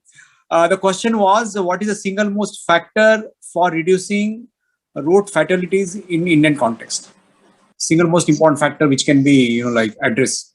Absolutely, sir. I think, and if you look at the, so if you look at the data, the bulk of the deaths that happen in cities are pedestrians, and the single most important factor is speed.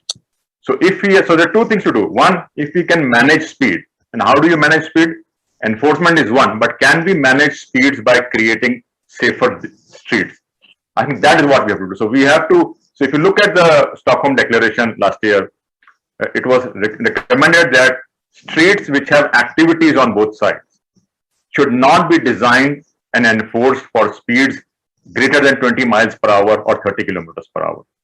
So if we are able to design and enforce streets which have activities edges on both sides for speed that are less than 30 kilometers per hour, we will see fantastic improvement in road safety. Thank you, Amit. Thank you very much. I am very much thankful to you for sharing your thought on this. I think, we'll have to end the session. I don't see any more questions there. I must admit that there was much more to discuss, and this is very important topic, our conclave session, mobility for all. The thoughts shared, we had Garima Gupta's presentation, how beautiful the world market could be taken to its past glory. And we have also seen how people are ready to accept the change. It's not that people don't want it, that they have accepted the change, they love it, and I think we need to do more. This also goes in hand with what we now are more and more focusing on, cycle for change, as well as, what is that reverse pyramid for public mobility. And so I think that's a very nice contribution from Garima Gupta's presentation. Shyam Khandekar has many more things to share. I think we had paucity of time, but Mr. Shyam, if you don't mind, I think I would like to talk to you and share more and learn more from you, and maybe we can again we can ask our cities, those who are interested in, those who are expanding their mobility options, those who are designing their cities, those who are looking at the redesign, to be involved. And if you agree, we can also organize another small session for cities to learn and participate. Amit, as always, you have been very kind to participate, and I think your focus on safety was very important. While we're designing public transport and other transport means, I think safety has to be kept in mind. The number of deaths happening have to come down drastically, and there is a lot we can learn from other cities and other countries in the world. I think Anumita Roy Chaudhary's presentation, which focused on I think there was very good analytics which was presented. And if we continue with business as usual, what we're going to see in 2040 was quite alarming. And I think if that problem is not addressed now, the situation might go out of hand. And public transport, that also requires that public transport, need to be focused, and again, more investment is to be made. I was also very surprised to note that actually the bus ridership in the definite number has come down. And I think that's also doesn't bode well for the public transportation. There are people who love public transport and bus transport especially. And I think there was a lot to learn from Anumita's presentation. I would also be, getting in touch with all the speakers in future to learn more from them. And I'm thankful to all of you for participating and sharing your thoughts. I'm once again thankful to all of you from Ministry of Housing and Urban Affairs, and hope to see you all in future and learn more and get our more cities to benefit from your experiences. Thank you very much. Thank you very much. Thank you, Mr. Thanks all. Anand. Yeah.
Good evening, ladies and gentlemen. I am Ravi Prakash, Director, Urban Transport, Ministry of Housing and Urban Affairs, and it is my privilege to welcome you all to the closing ceremony of UMI Conference 2021. We start this evening with the opening remarks of Secretary, Ministry of Housing and Urban Affairs, Shri Durga Shankar Mishra Ji. I invite Secretary Sir to address this august gathering. Sir, please.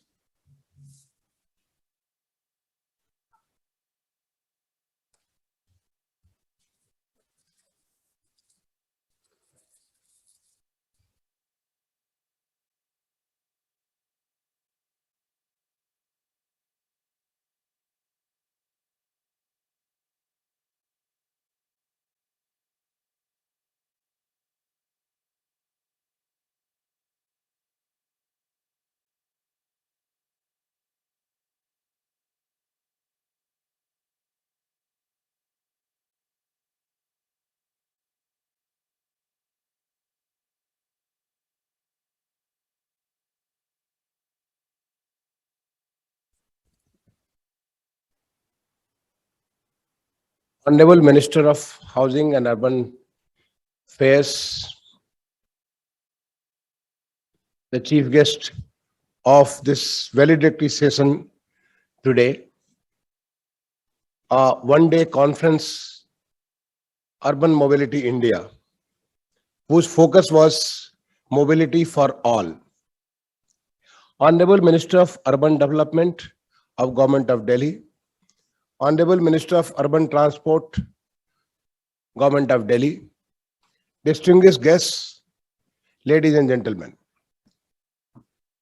I welcome you all in this valedictory session, which was started at 2:30 today. It was opened by the Honorable Minister at 2:30 today. And right now we are at close to 8:30, so it's going to be almost like 6 hours. And continuously there we started with inaugural session. Then we had a plenary which was focused on economic development and urban transport. We had 5 breakout sessions focused on various subjects related to various aspects of the urban transport.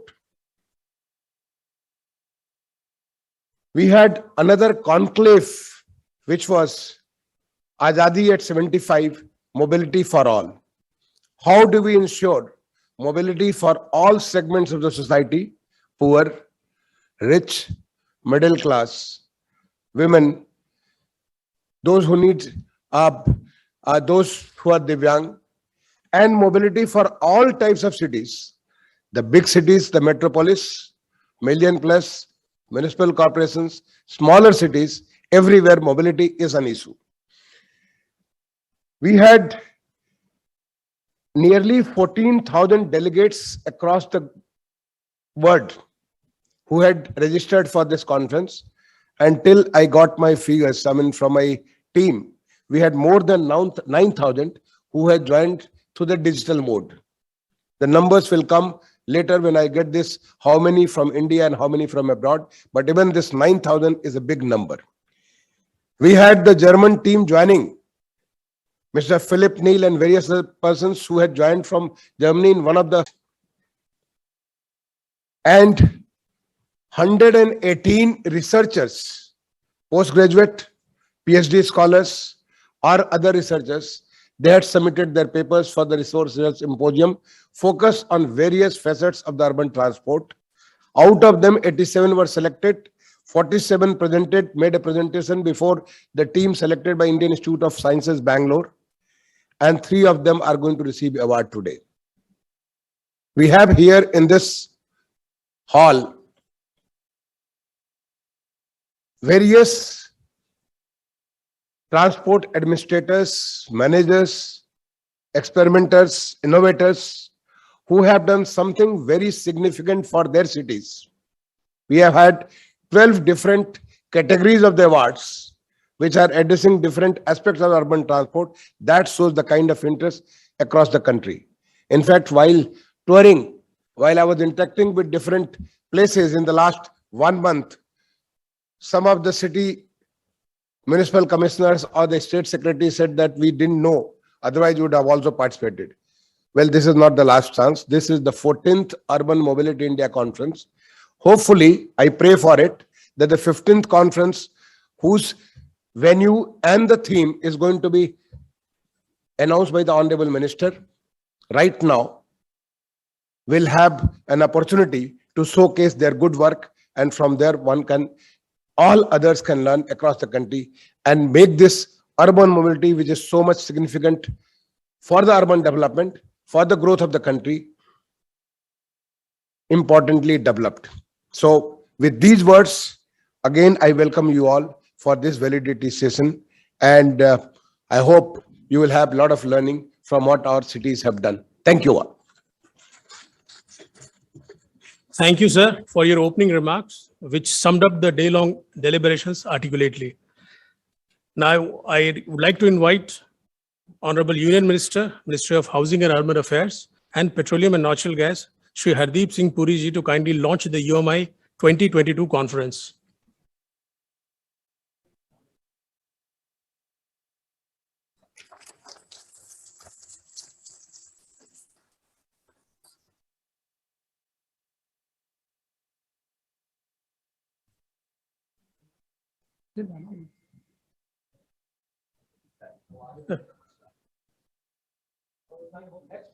Conference is 4th to 6th of November 2022 in Kochi City, and our theme is Adani at 75, Sustainable Atmanirbhar Urban Mobility.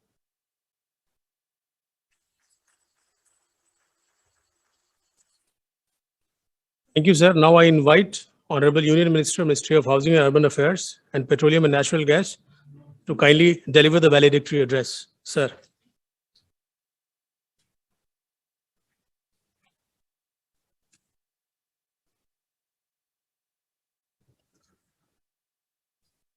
Since the proceedings started in the afternoon at 2:30, I'm sure that the last thing that you're looking for is another long speech by a minister. So let me start by welcoming my colleagues on the stage, Shri Satyendra Jain ji, Minister of Urban Development of the Government of the National Capital Territory of Delhi, Shri Kailash Gehlot ji, Minister of Transport of Delhi. Our two ministers from Madhya Pradesh and Gujarat are listed, but perhaps they're not here yet. I also want to welcome Shrimati Himali Bhogwala, Mayor of the Surat Municipal Corporation. Is she here? Warm welcome to you, madam. Warm welcome. Shri Kirit Kumar Parmar ji, Mayor of the Ahmedabad Municipal Corporation. आपका भी बहुत बहुत स्वागत है. Shri Durga Shankar Mishra ji, my colleague, Secretary in the Ministry. Distinguished participants, Secretary mentioned that The number of people who were virtually joined with us today was indeed very heartening and large. I also want to welcome the other dignitaries, scholars, researchers, industry experts, distinguished award winners, delegates, participants, ladies and gentlemen. I see many friends here in the audience. I extend a very warm welcome to all of you.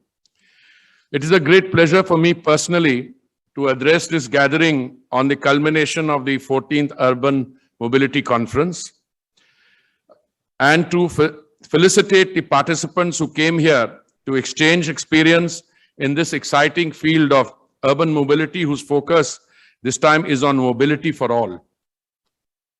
Since its inception in 2008, UMI has been envisioned as a platform for focusing attention on critical challenges and key opportunities in the urban sector in India and to disseminate best practices from around the country and the world. It is no surprise, therefore, that the 14th UMI is committed to such an important and appropriate theme. This event is a unique forum for networking and exchanging ideas and experiences between policymakers, city managers, researchers, planners, and urban transport technologists. For somebody who has lived in cities, not only in India, but due to another profession that I was in for 40 years, cities across the world, I can tell you that the transformation that has been witnessed in the Indian urban space is second to none. I think the kind of planned urbanization which has started in 2014, following decades of robust but autonomous urbanization, is something for which a template has been set up and which could be emulated by other cities around the world. In 1947, when we became an independent country, I think 17% of our population lived in urban areas, but the population itself was only about 350 million. So today, when we talk about 30% or 40% of our population living in urban areas, that is a paradigm shift. By 2030, when the UN expects to complete the Sustainable Development Goals or the Agenda 2030, we should have something like 600 million people occupying urban spaces in India. That is likely to go up to 800 million by 2040. These are just numbers. But I think the truth is that cities today account for a preponderant share of our gross domestic product. They provide employment. And in all this urbanization process, what is really important is urban mobility. Therefore, when I see friends like who are here and who have committed themselves to urban mobility over the years, I think the facts speak for themselves on the one hand. The facts are that we had virtually no metro line before 2001. We already have within the National Capital Territory of Delhi, 730 kilometers. Throughout India, 730 kilometers. In Delhi, we have about 260. 393. I'm still stopping at 260. 393 in Delhi and its adjoining areas. And we have something like 1,039 kilometers under construction. But more than that, we have moved the mindset. We are no longer looking at just capital-intensive projects like Metro. You're looking at new variants like Metro Light, Metro Neo. But the most important thing is we have finally started giving shape to the philosophy that the purpose is to move people around, not move cars around. And the new renewed focus on non-motorized transport, on pedestrian walking tracks, bicycle tracks is something that I am particularly delighted with. The last year and a half has not been easy. When we faced the dreaded pandemic, I kept telling everyone that it is a pandemic which is the enemy, and let's not work our way into a frenzy on the wrong things. I'm very happy today we have already administered 1 billion doses of the vaccine. That's still not the full population, but we will get there very soon. I'm very happy that you are all part of this discourse, which is about experience sharing, which is about what we can do better, and that this dialogue is also bringing within its fold experiences globally. So as we transition from a $2.89 trillion economy prior to COVID to $5 trillion in 2025 and $10 trillion in 2030, I can say that these urban experiences will come in very, very helpful. I'm particularly grateful to our state governments, to the officials in the state governments, to the urban local bodies, and I must also pay a compliment to the efforts of the Ministry and the Institute of Urban Transport in organizing this conference. I look forward, as Secretary just announced, to meeting all of you there at the 15th UMI conference, which will house the theme Azadi at 75, Sustainable Atmanirbhar Urban Mobility in Kochi, Kerala, from 4 to 6 November 2022. Thank you all very much, and God bless. Thank you, sir. We now come to the most anticipated event of the evening, which is the distribution of the awards for excellence in urban transport to the winning cities. May I now request Honorable Union Minister, Ministry of Housing and Urban Affairs and Petroleum and Natural Gas, Shri Hardeep Singh Puri ji, to present the awards to the winning cities. The first category is the city with the best public transport system, and the winner is Surat. Surat, fastest growing city of India, For their has multimodal tackled its integration mobility product, issues integrated by public transport developing system largest system. public transport system. I invite the Honorable Integrated Mayor, 108 Ms. Hemali Bhogwala and her team to longest come on the dais BRTS and receive the corridor, award. 453-kilometer city bus network, and 15-kilometer high mobility corridor, which enhances the lives of 2.75 lakh every day. Surat Municipal Corporation has developed automatic fare collection system and integrated transport management system. Above all, City Link has emerged as life link of Sutis, with several types of emergency services during crucial time of COVID pandemic. To build the eco-friendly environment, an innovative idea of public bicycle sharing is introduced. Also, the process of conversion of all buses into electric bus is in progress. Surat Municipal Corporation is determined to follow its public transport vision. Saral Parivahan, Samruddh Jan Jeevan. Under the same category, we have a commendation award which goes to Silvassa Smart City for the project electric bus project for Dadar Nagar Haveli. I invite Ms. Tapasya Raghav, CMD, and her team to receive the award.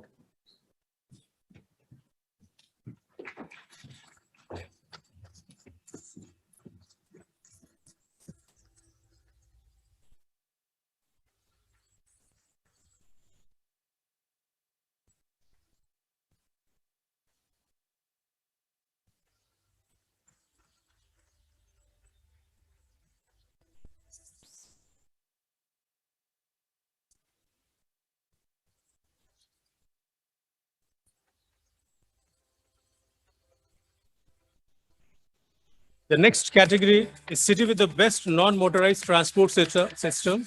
The winner is Shah Jahanabad Redevelopment Corporation for their project on redevelopment project of Chandni Chowk, Delhi.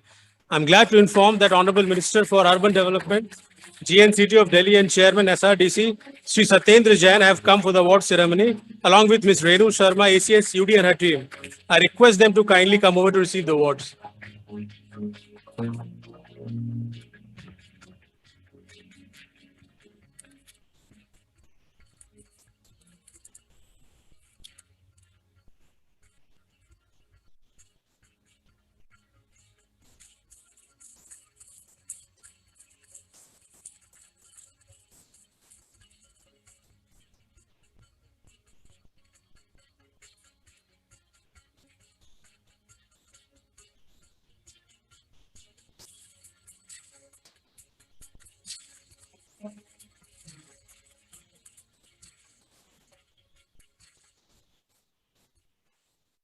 The next category is city with the best safety and security system and record.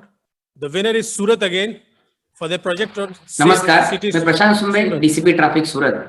2013 में सूरत में safe city project की शुरुआत की गई। ये project people public private partnership के through किया गया। इस प्रोजेक्ट के अंदर 3 फेजेस में 734 कैमरास लगाए गए। कैमरास और बाकी सारी की सारी technology state of the art use की गई। इस प्रोजेक्ट का इस्तेमाल करते हुए आज तक सूरत सिटी पुलिस ने 1000 जितने ऑफेंसिव डिटेक्ट किए हैं। इसके अलावा ट्रैफिक नियमन में भी इन कैमरास का काफी अच्छा इस्तेमाल होता है। आज तक हमने 140 करोड़ के ई चालान जनरेट किए हैं और इन ई चालान की वजह से रास्तों के ऊपर एक्सीडेंट का प्रमाण भी काफी हद तक कम हुआ है।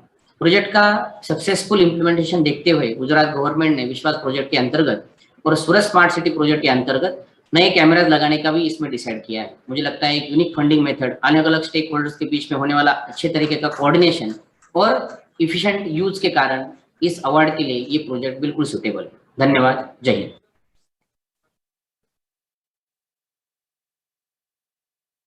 The next category is city with the most innovative financing mechanism, and the winner is Indore for their project on financing mechanism innovation in public transportation. AICTSL is to make bus services I invite self-sustained.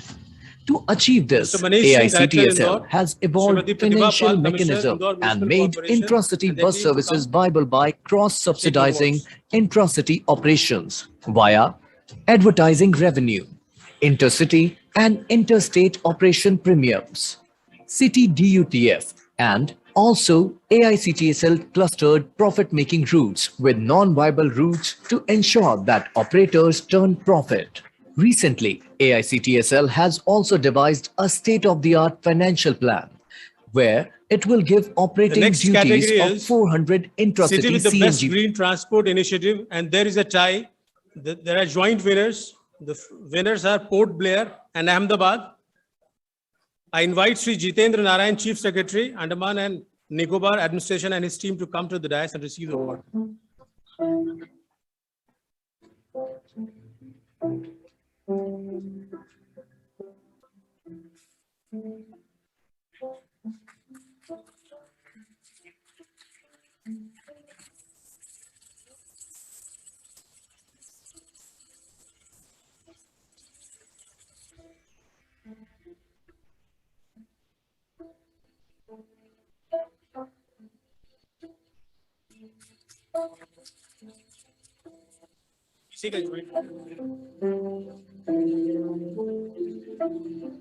The second joint winner in this category is Ahmedabad. May I invite Sri Kirit Kumar Parmar, Honorable Mayor, Ahmedabad Municipal Corporation, Mr. Mukesh Kumar, Chairman, AJL, and Municipal Commissioner, Ahmedabad, and their team to come on dais and receive the awards. A part of making Ahmedabad city's transport system pioneer in green and environment-friendly initiatives, AJL in the BRTS corridor have operationalized electric buses with fast battery charging technology at BRTS depots and at different AMC board offices, contributing in reduction of using conventional fuel for BRTS bus fleet, promoting last-mile connectivity with introduction of e-autos, improving model share by connecting the Ahmedabad public bicycle sharing operator. The next category is Metro Rail with the best passenger service and satisfaction, and the winner is Delhi Metro Rail Corporation. I'm glad to inform that Sri Kailash Gehlot, Honorable Minister of Transport, Revenue, Law, IT and Administrative Reforms, GNCT of Delhi, Dr. Mangu Singh, MD DMRC, and their team have come to receive the award. I request them to kindly come over and receive.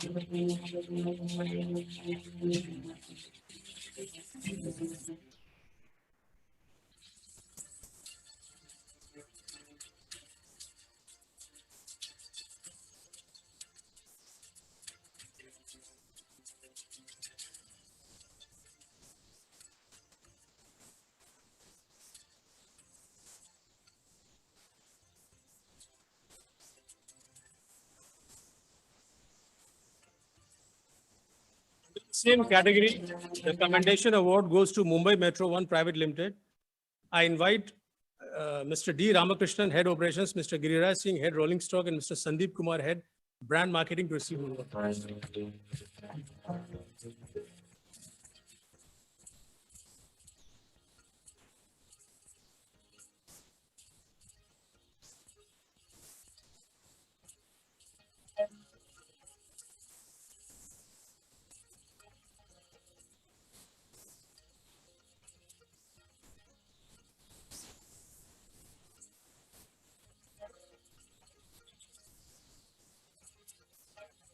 The next category is city with the most sustainable transport system, and the winner is Kochi for their project on Kochi Metro Rail and related transport system.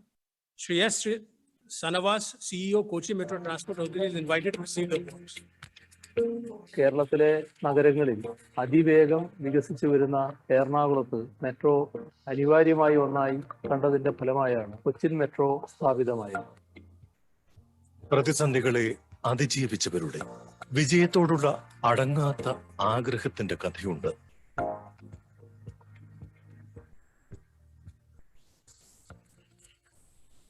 നമുക്ക് നെഞ്ചിൽ കൈവച്ച് പറയാൻ സാധിക്കും, കൊച്ചി നമ്മുടെ അഭിമാനമാണെന്ന്. ഓരോ പദ്ധതികളും നല്ല നാളേക്കായി ഏറ്റവും നല്ല രീതിയിൽ The എങ്ങനെ next category is city with the best നടപ്പാക്കാം intelligent transport system ITS, and the winner is Hubballi Dharwad for their project on Hubballi Dharwad bus rapid transport system. I invite Ms. V. Vanjula, Commissioner DULT, Mr. Guru Dutt Hegde, along with their team to come on dais. The corridor stations are monitored through security cameras. Smart cards, QR tickets, flap gates, passenger information display, onboard ITS, automated vehicle location, automated fare collection. These technologies ensure that commuters can find next bus information or recharge their smart card from The their next mobile category phones. is Ensures city safe- with best record of public involvement in its transport planning. And the winner is Nashik for the project Nashik City Bus Service. I invite Shri Bhushan State of Gaganani, Maharashtra Principal Secretary is UDD, also known for Government its of links to the Maharashtra. Ramayana. Shri Kailash Ji Nashik is Jadhav, one of the MD, fastest City growing Nashik cities and of Municipal India, Commissioner, and in and the recent team to years come on dash has and been receive the award. experiencing rapid expansion in its urban areas. To keep up with the sustainable development goals, as well as ensuring safe and well-maintained public transport infrastructure, Nashik Municipal Corporation has started its eco-friendly city bus services from July 2021 on PPP basis. CityLink buses are equipped with state-of-the-art technology and intelligent transport management system with a fleet of 200 CNG buses and 50 diesel buses plying on roads of Nashik with various passenger facilities. Is dedicated towards The next Public category is centering. Metro Rail with the best multimodal integration, and the winner is Nagpur for the project on Nagpur Metro Rail Corporation. I invite Shri Brajesh Dikshit, MD Maha Metro, Government of Maharashtra, and his team to come on dais and oversee the awards. Nagpur is the third largest city in Maharashtra and is one of the fastest growing cities in the country. Multimodal integration is being implemented for all metro stations. This includes pick-up and drop-off bays for buses, IPT, e-rickshaws, Divyangjan, private vehicles, and dedicated parking for bicycles, two-wheelers, Divyangjan, The next four-wheelers category at all metro is running stations. trophy for the state UT, which has implemented best urban transport project during the previous years. And the winner is Bhubaneswar for their project Mo Bus. I invite Ms. Deepthi Mahapatra, General Manager, and Mr. Guru Prasad Biswal to come to the dais and receive the awards.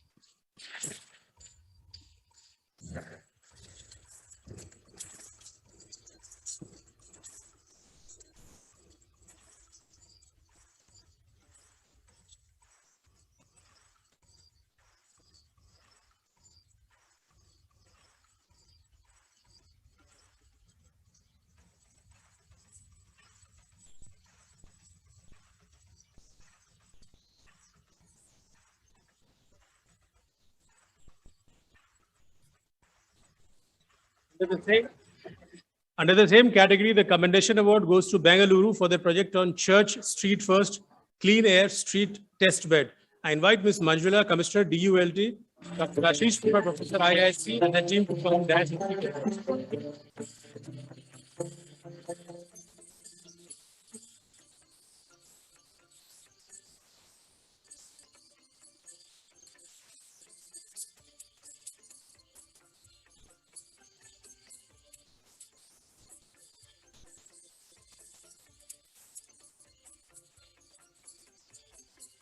Thank you, sir, for giving away the awards.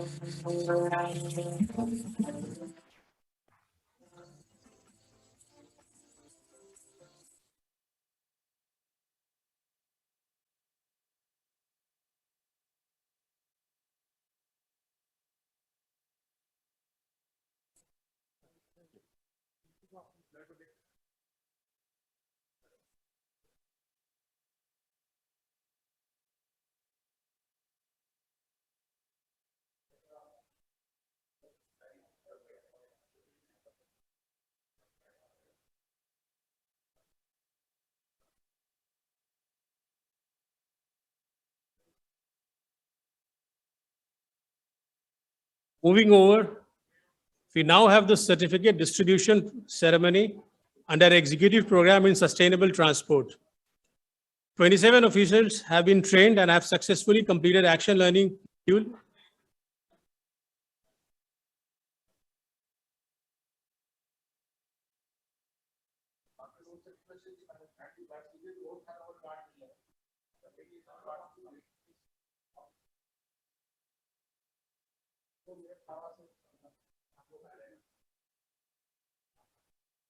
So now we have the certificate distribution ceremony under Executive Program in Sustainable Transport.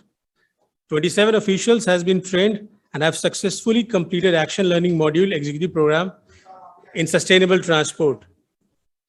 Now may I kindly invite Secretary Sir to give away the certificates to the officials for successfully completing the program. I'll call out the names. First is Mr. Narinder Khajuria, Government of Jammu and Kashmir.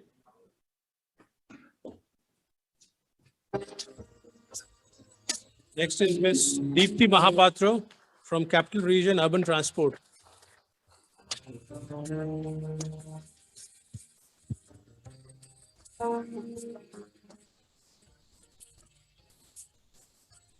Next is Mr. Mukesh Kumar, Ranchi Municipal Corporation.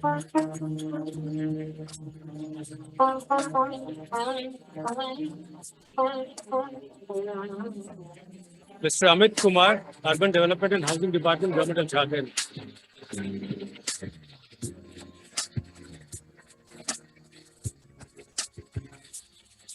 Mr. Sushil Kumar Gupta from DMRC.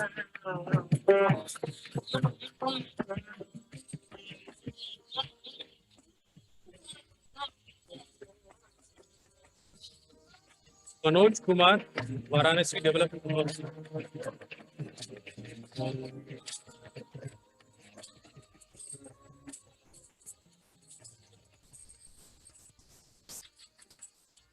Next is Mr. Vishal Anama, Ahmedabad Janmarg Limited.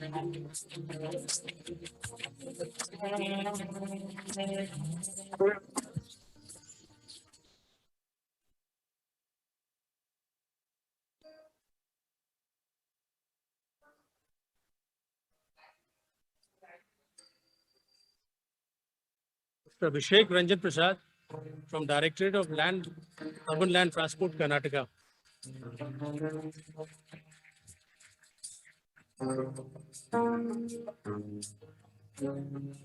Mr. Patil Deepak Janeshwar from Timpuri Chinchwad Municipal Corporation.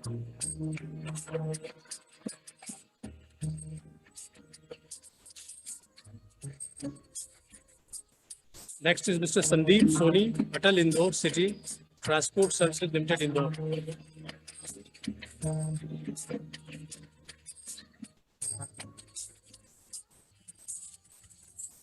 Next is Mr. Gokul TG, Kerala Motor Vehicle Department.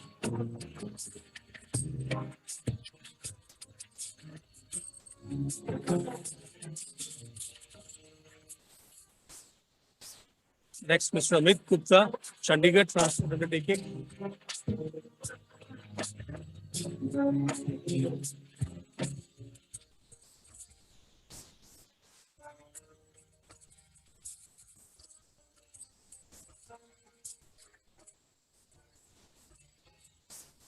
Next is Mr. Rahul Goswami, Jaipur Metro Rail Corporation Limited.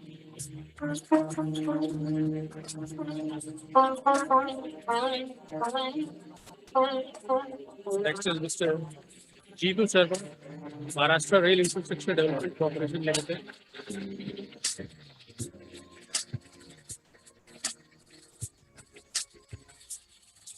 Vedant Kumar Shantila, Surat Municipal Corporation.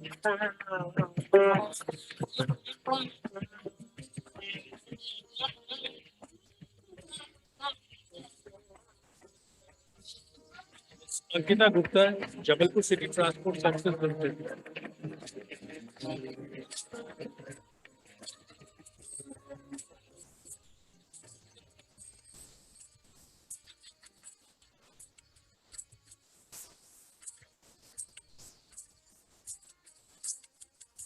Mustafa Kozema, Surat City Link Limited.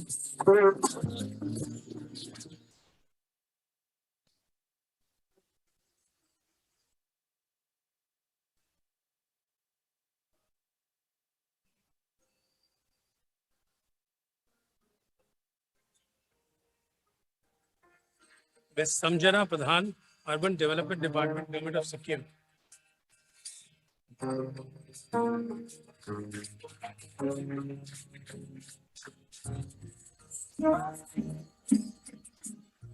Ravi Kumar from Ministry of Housing and Urban Development.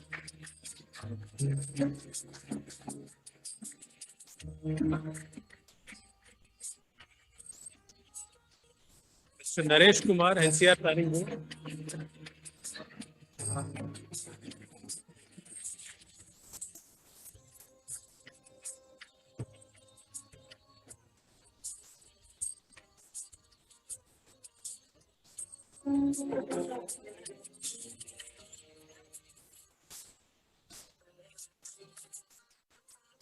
Last but not the least, Ravi Prakash, that is myself.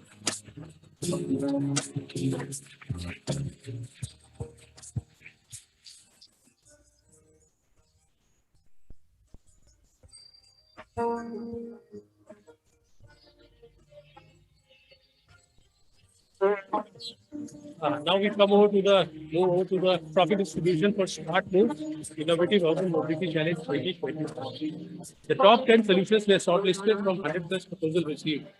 Challenge has been concluded, and now I request Secretary Sir to give away the trophies to the top 3 winners and 2 runners-ups. And request the respective team representative to collect the trophy. The first one is Mr. Devesh Pratap Singh, representing Indian Institute of Technology Roorkee team. They developed a route planning platform using machine learning.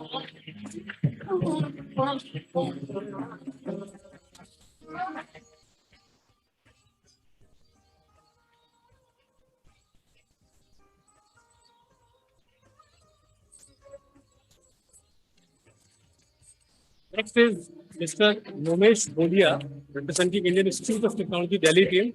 They developed an automated timetabling and scheduling toolkit for PT agencies.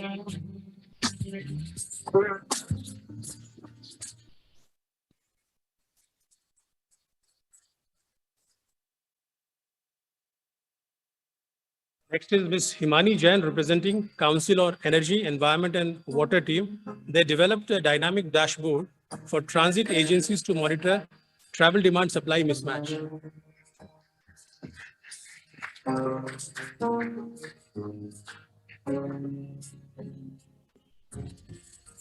Next, Ms. Genesia Rodriguez represents Directorate of Urban Land Transport, Karnataka team.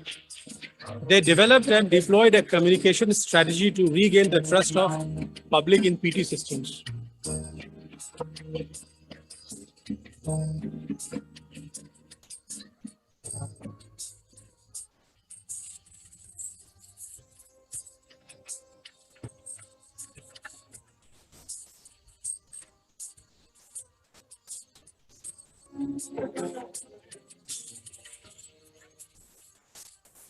Finally, Mr. Vishnu Menon represents Evers Techno Services LLP Limited. They developed a platform that provides universal mapping of all electric vehicles charge points.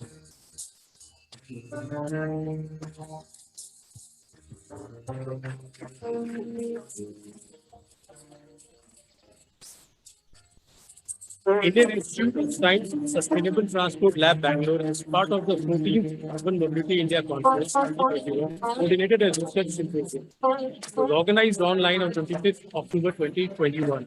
In all, 46 papers by the researchers from various institutes like IISc, SPA Delhi, SV, NIT Surat, CEPT, Ahmedabad were presented in the research symposium. Jury comprised of eminent academicians, experts, evaluated the papers, and 3 papers were judged best, first, second, and third. May I now request Professor Ashish Verma, IISc Bangalore, to collect the certificate on behalf of the scholars. The first award goes to Mrs. Hemantini Ali Rani, IISc Bangalore. Second, Ms. Nivedha S, SPA Delhi. The third, Mr. Nandan Dawda, SPA NIT Surat.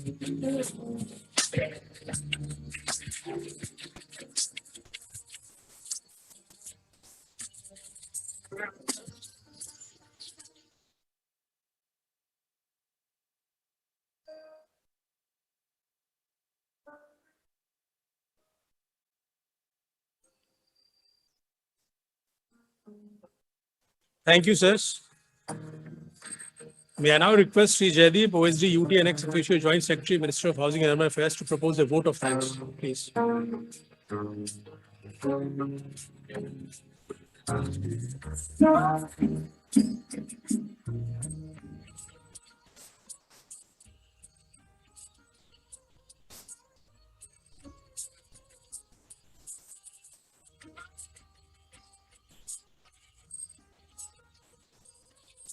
Shri Durga Shankar Mishra, Secretary, Ministry of Housing and Urban Affairs, other dignitaries on dais, distinguished award winners, delegates, participants, ladies and gentlemen. This event is a unique forum for networking and exchange of ideas and experience between policymakers, city managers, researchers, engineers, entrepreneurs, manufacturers. UMI has been envisioned as a platform for focusing attention on critical challenge and key opportunities in the urban sector in India and to disseminate best practices from around the country and the world. In this one-day conference, we have deliberated on the theme Mobility for All and have come out with meaningful suggestions and recommendations. We will see that the appropriate action will be taken to translate these recommendations into action plans. We would like to express our sincere thanks to Shri Hardeep Singh Puri ji, Honorable Minister, Housing and Urban Affairs and Petroleum and Natural Gas, Government of India, for delivering the inaugural and valedictory address which set the tone for successful event. We are extremely thankful to Shri Durga Shankar Mishra Sarji, Secretary, Ministry of Housing and Urban Affairs, Government of India, for providing continuous support and directions in organizing the conference. We are thankful to GIZ for their collaboration and active participation as knowledge partner in the conference. Our sincere thanks are due to all the officers of the states and cities for their support and cooperation in organizing this conference successfully. I am thankful to all the chairpersons and speakers of plenary session, breakout sessions and conclave session for sharing their expertise and molding the discussions in a structured manner. I am thankful to the officers of my ministry and the IUT team for sharing the responsibility in organizing this conference. Our special thanks are due to various state and cities authorities for sending the entries for awards. I take this opportunity to congratulate all the winners. Our thanks are due to all the media partners, sponsors, exhibitors for taking active part in the conference. We are also thankful to Messrs. Projection System for making all necessary arrangements for making this conference a great success. We are also thankful to supporting staff of Sushma Swaraj Bhavan for their support and cooperation. We are thankful to the media friends for wider publicity of the event. Lastly, I thank you all the delegates, participants who took part in the deliberations in the conference. I look forward to the urban transport community to assemble again in large number next year at Kochi, Kerala from 4 to 6 November 2022. Jai Hind.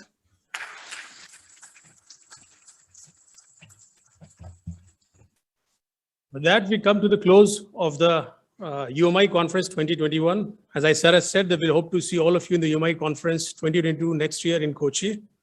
I request you all to kindly proceed for the dinner. Please note that considering the COVID protocol, 2 separate dining halls have been arranged. Our ministry officials shall guide you should the need arise. Thank you, good night and namaste.